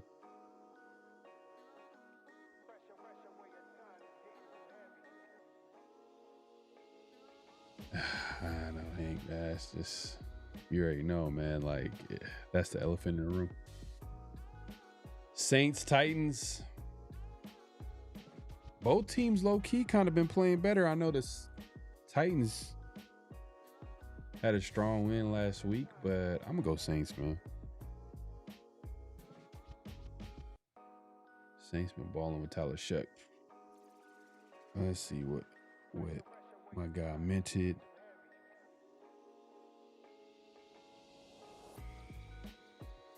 Oh, he went with Saints too. I got at least win. Let me see. Let's see. Damn, was that just Saturday games? Let's say. I'm tripping. My bad. Giants, Raiders. I'm picking the Giants. to win this game. I've never been so happy to pick the Giants to win against the Raiders. That's cold, man. That's cold. Let me see. Minted is heartless with his picks, though. I got to give it to him. Oh, he got the Raiders winning 21-17. Oh man. I hope hopefully you're wrong, bro. Minted is just cold-blooded. Eagles, Bills. Man, this is.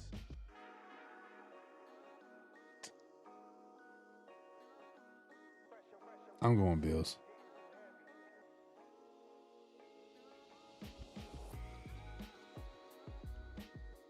I don't trust the Eagles. I don't trust the Eagles at all. Not right now. Damn, Minted also with the Bills. Damn, bro. You picking the same games. Bears, 49ers. Let's see. I'm actually going with my boys. Man, I might check this game out. Show Bears, 49ers. Shit.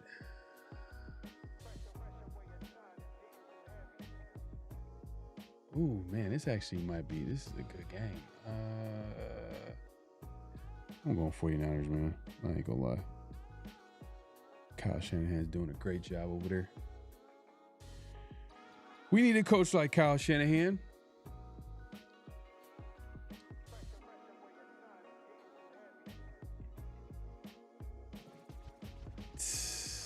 Bro, that is crazy, man.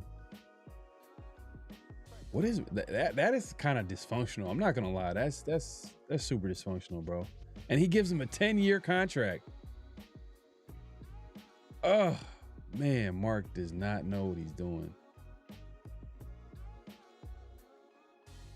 He does not know what he's doing at all.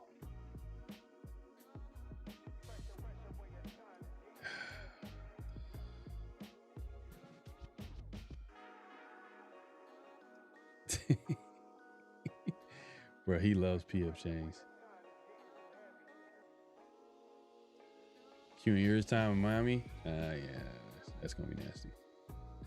I watched Mark dance with WNT me. He said, I'm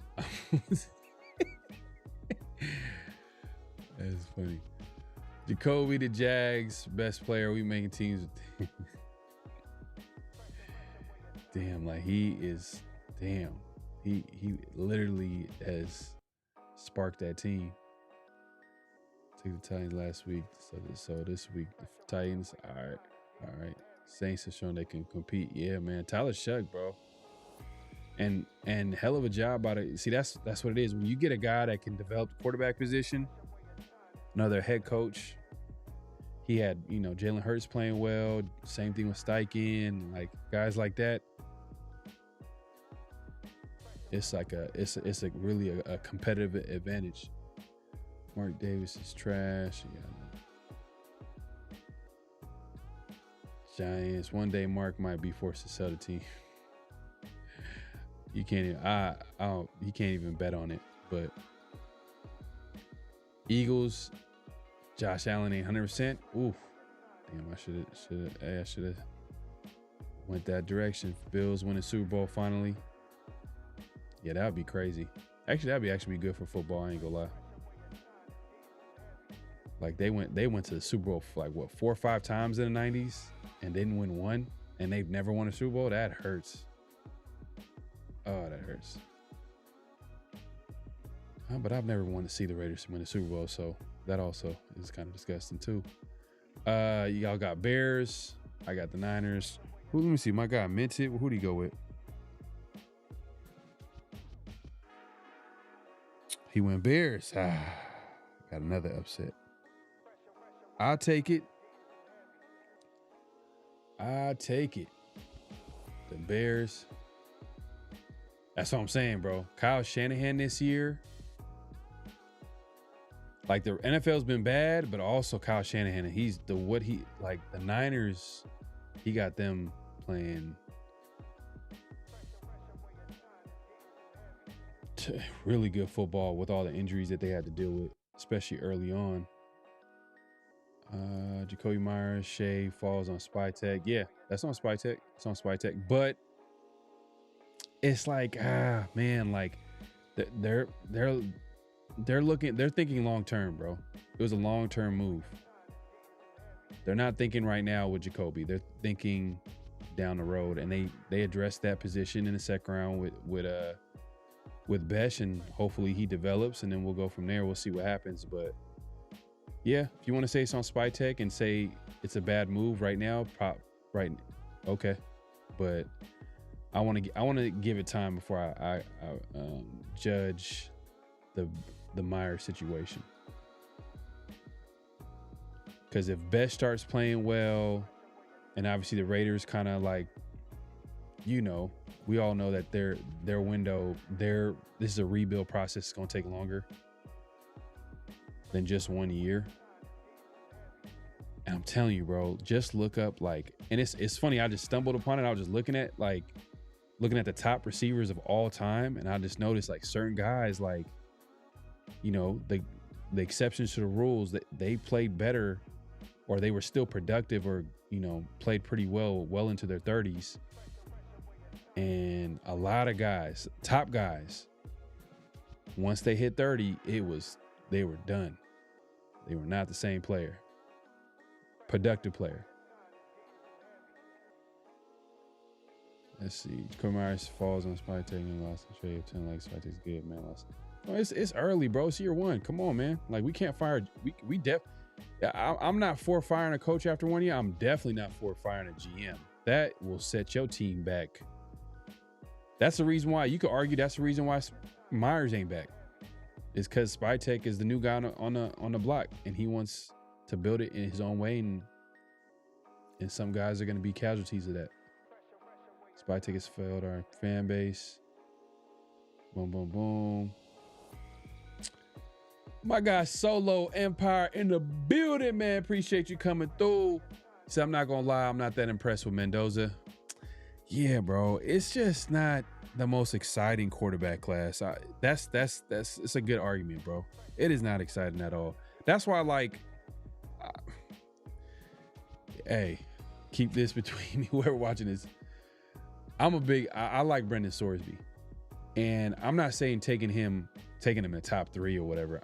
If he comes out and he's available in the second, or even trade up into the first, because it's not a good quarterback draft, especially after, Mendoza, and, if Dante Moore comes out after him, then I am intrigued by a trade down and then getting, addressing other positions like offensive line or defense early, and then you trade back into the first or second. You draft a Brendan Sorsby in the second, because he got the tools, he got the potential, got the athleticism.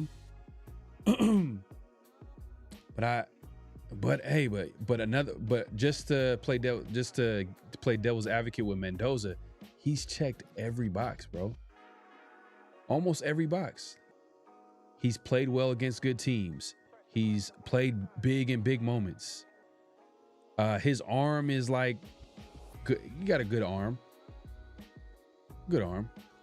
Not a great arm, but he has a good arm. 6'5", 225, you know what I mean?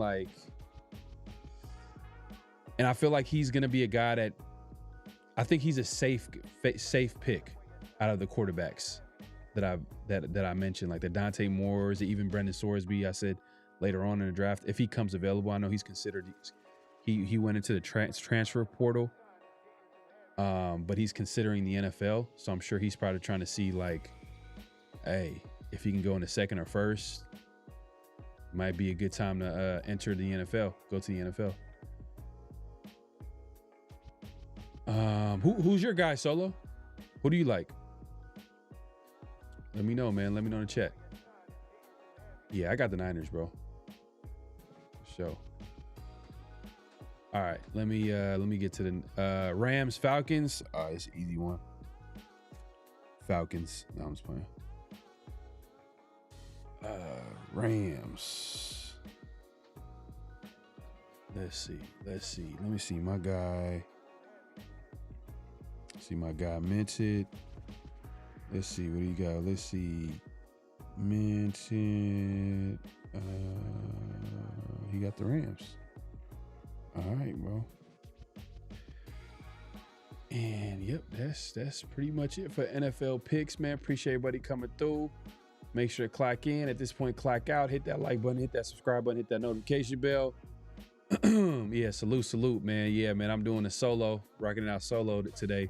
But if you guys are just joining the show, I did have sit down interview with my guy Mike from the Pulse podcast. Me and Severe earlier was able to chop it up with him and talk about the Giants and hey man, you're gonna feel good about the Raiders' chances of winning Sunday's game. It's gonna be slim to none, hopefully.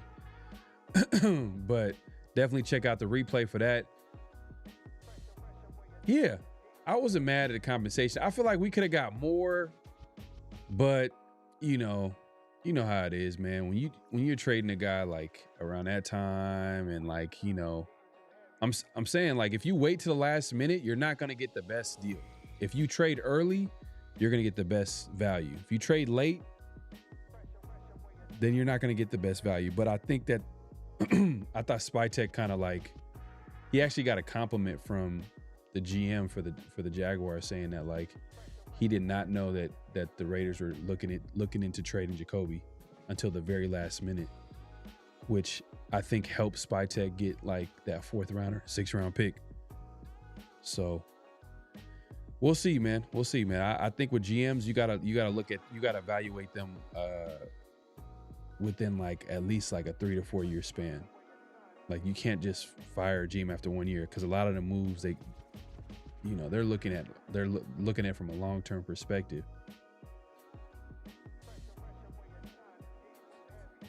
Yeah.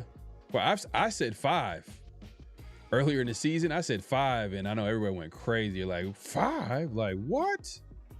5 years? Like, but the point that I was trying to make was like, you have to give them time. Like, their whole job is to make moves to address the roster while also keeping an eye on the future. And in the Raiders' case right now, they're rebuilding. So they're going to keep an extra eye on the future when they make moves. Like, they're trying to build through the draft and address the team, and like, and they can't also like address every move, like every need in the entire offseason. And it's like, I mean, you got to give a GM time for sure. And a coach too as well. But when you hire a 75-year-old coach, then, you could throw that out the window. Niners are going to win it out until they play the Rams. Yeah, man. I don't want the Niners to win the Super Bowl. I don't want to see that. That's going to be, don't want to see it, man. I just don't want to see the Niners win anything. But if Mendoza goes all the way in the college pass, that would be a big deal. LS, thank you, bruh. Thank you, man. Appreciate it. Because people, man, I don't know. I feel like I was early on it. My guy, Raider Ray, he was like the first to put me on to him. And man, earlier in the season, I was like, man, this dude, I'm not saying that he's going to be a great quarterback. You know what I mean? Like, it's just, I can see the potential. I can see it. I can see if it all depends on who the Raiders get an offensive coordinator at the end of the day. That's what really matters. With all these quarterbacks, it really comes down to who they get an offensive coordinator, what system they're trying to run, and then from there you kind of can connect the dots on what type of quarterback they're probably going to go after. But I like Sorsby, man. I like his game. Right now he's kind of like a running quarterback. He's athletic, but he offers some. He got a really good arm. Got a better arm than Mendoza. Got a better arm than than Dante Moore, guys that are, going to get drafted ahead of him. So, yeah, man, there's just some certain things that he needs some development. Like, he's a guy that, like, I would want to sit. You know what I mean? Or if he does come play year one, it would have to be like, kind of like a dart situation, comes in, middle of the season type deal. But you got to give him time to develop for sure.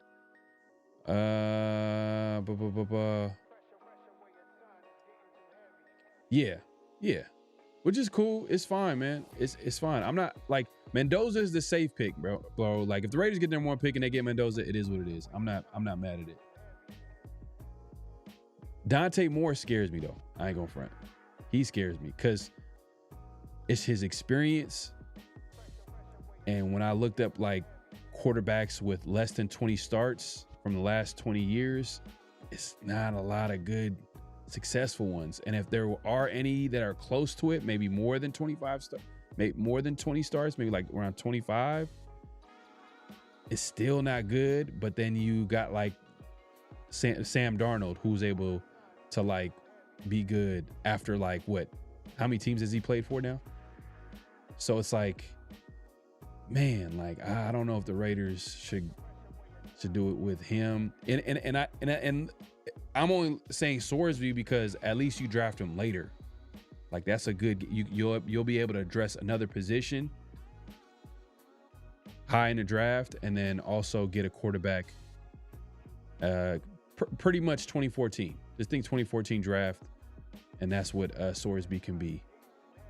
A guy that you can get like in the second round, maybe first round, late first round. You could trade up to get that extra fifth year with them.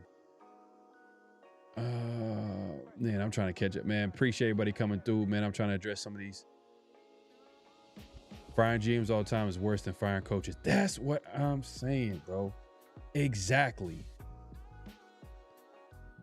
Because now this is the guy that's in charge with bringing in players, bringing in talent in free agency in the draft. So every time you bring a new guy, he has to evaluate the roster, and he's going to have a different vision, a different whatever. He's going to want to bring his guys, and there's always going to be like casualties from that whole transition to a new GM. So that's why like it just makes sense to just Raiders just to find their GM and just stick with him. And then you evaluate him after, after a few years. I actually had money on Sorsby for Heisman, got him at huge odds early on. Oh, okay. All right, hey, Ellis, all right, you know your shit, bro. Yeah, it just didn't work out. But Cincinnati was trash, bro. Oh, disgusting. I was watching their games this season. This is not good at all. Like, if anything, if he goes back to school, I hope he goes to a good program. Like, if he can go to like LSU, I know the rumors are like Indiana and Texas Tech, I believe. I could probably see Texas Tech, Indiana, possibly. I don't know if Cignetti would go with Sorsby because it's like a different style. But if he goes to Indiana, that would be nice. That would be nice. Let's see, man. Let's see. Trinidad Chambliss, I wouldn't be mad. Late, that'd be later in the draft. Like what? Like in the fifth round or something? Fourth, fifth round. Bruh, hey man, we on the same page. Thank you. This is what I was trying to say the other day on the 50-50 show with Severe. And it's like, you look at the risk with him. You look at like, all right, the fact that he's coming from that Oregon offense, which is not, that's the same offense that Bo Nix is coming from. And then you got the fact that his experience level, like there's not a lot of, like, I'm not saying experience is the end all be all, but there is a threshold. And when you look at like some of the guys with less than 20 starts that go in the NFL, we're talking about like Anthony Richardson. We're talking about guys like, you know, it's a few quarterbacks. You know, Mac Jones is one of those guys. Man, Mitch Trubisky, you know, and Mac Jones probably is not that bad, but how many teams has he been on?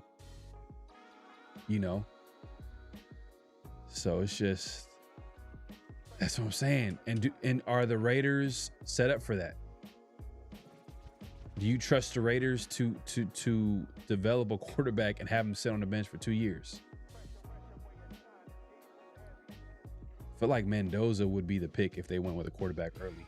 This is a safer pick, and I think I can see him contribute early on. Telesco did a better job drafting, getting free agents with his limited budget last year. I don't know. I mean, he did a terrible job addressing quarterback position, I'll tell you that. But, I mean, I got to give him credit for Brock Bowers, obviously JPJ, and Glaze. You know, these are all guys that are starters on the team. Solo says, I definitely like Sorsby. Mendoza reminds me of Sam Bradford situation. Ooh. Look, hey, whoever they get to, you know, I was talking to someone about the quarterbacks, and they was making a good point, and this is something that like we got to think about too. It don't matter what quarterback we get. What it really matters is who's going to be the coach of these quarterbacks. Who's going to coach it? Who's going to be the offensive coordinator? If it's going to be a head coach with an offensive background, who's going to be that coach? And then you got to connect the dots on what quarterback fits their system. Because if you pair Sorsby with a coach that likes a pure pocket passer, then it's like, man, that's going to be tough. You want a coach that can like build around the player's skill set.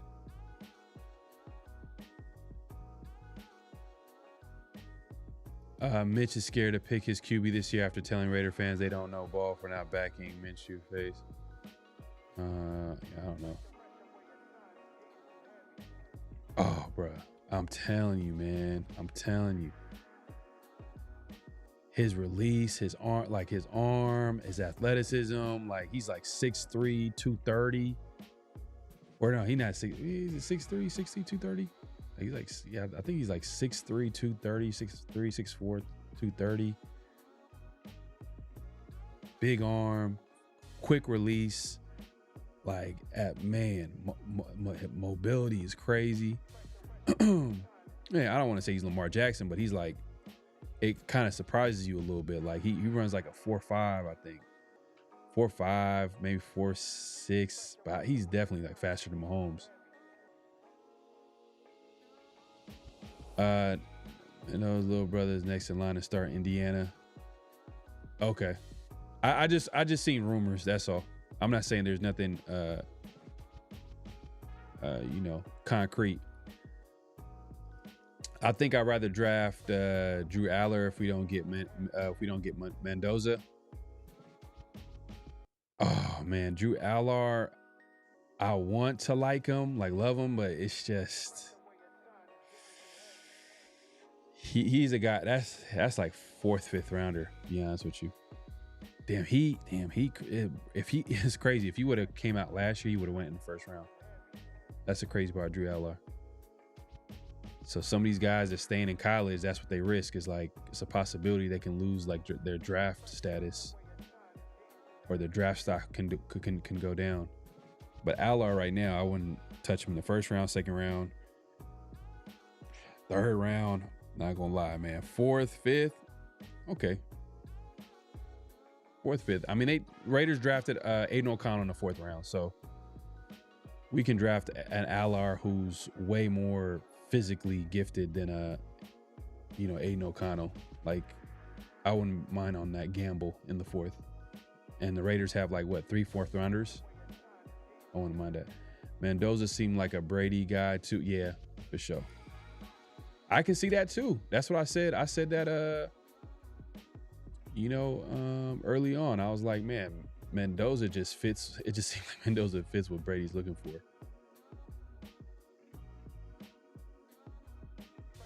Exactly. That's why I'm like Dante Moore. It's like, man, I just don't. I don't know if it's. I can't see it. But we'll see. Yep. Sorry, Mendoza's a competitor. Sam Bradford was not. Just watch Oregon, Penn State. Yeah, bro. He's checked a lot of boxes, man. You can't doubt that, bro. Like if you're Mendoza's like showing up against really good competition and he's playing big in big moments.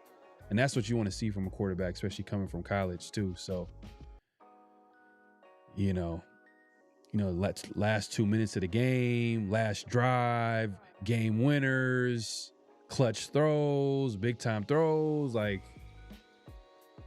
he's checking a lot of boxes, bro. So, I mean, it's still not done. I mean, he's in the college playoffs. So we'll see if he can ultimately take his team all the way to the championship game and win it all. But we'll see. Drew can't be UCLA.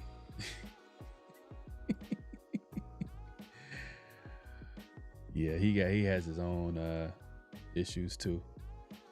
But he's another guy like you draft, like if you draft in the 4th, 5th round, you let him sit. Maybe you get him around a good OC and he develop and then you see what happens. But yeah, I'm not touching Drew Allar in the first like 3 rounds for sure, without a doubt. Like I don't want to take that risk, especially because there's like other players that's ready to get, man. But hey, man, I appreciate everybody coming through. Great show, great conversation, man. Like I said, check out the conversation earlier with my guy Mike from the Pulse podcast. He's able to talk about the Giants, and Severe was also there as well as talking as well. He obviously couldn't make it, had some technical issues going on his end, but we'll be back next week, the 50-50 show on Tuesday as usual. We'll come back to our usual time next Thursday around the Shield, obviously with the holidays and everything going on. 50-50 show was we scheduled a Friday, but hey, it's all good, man. We're able to make it happen. Raiders first downs, losing their stud D tackle is going to hurt them in the playoffs.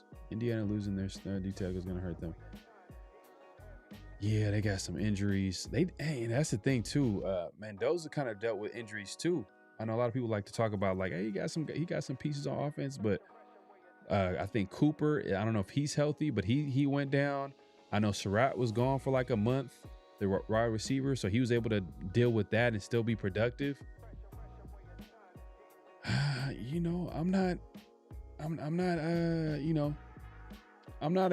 Look, I understand like the questions about Mendoza and his ceiling and all that, but I also understand like he's not a bad, quarterback prospect either. If we traded back, if we look, and this is just a personal thing, I'm not gonna lie, like I think everybody has like that. If you watch college, there's probably one guy that, oh man, hopefully the Raiders or your team drafts him, and you just been watching him since probably early on in the process, like, and that's what Sorsby is for me. Like it's like, man, like if the Raiders draft him, I'm gonna be like, what the heck? Like, wow, this is the guy that I've been paying attention to early on. But I don't think it happens though. It's just too much what if. They would have to trade down. But that would be crazy if like the Jets called in number 1 pick. The Raiders have the number 1 pick and the Jets call in and they trade their first round picks to the Raiders. Whoo! Man, that'd be crazy. But yeah, man, like I said, I'll be back next week, next Tuesday. Hopefully the Raiders do what they're supposed to do this weekend and lose this football game against the Giants so they can get that number 1 pick or get one step closer to getting that number 1 pick. But I'll be back here next week, 50-50 show. Make sure to follow me all over social media. Also subscribe if it's first time joining the show. Definitely subscribe. The Severe Raider, obviously PharoahNFL, myself PharoahNFL, and then also follow Around the Shield all over social media on X and IG specifically. But I appreciate everybody coming through, man. Great show. And hey, man, I'll see y'all next week. Peace.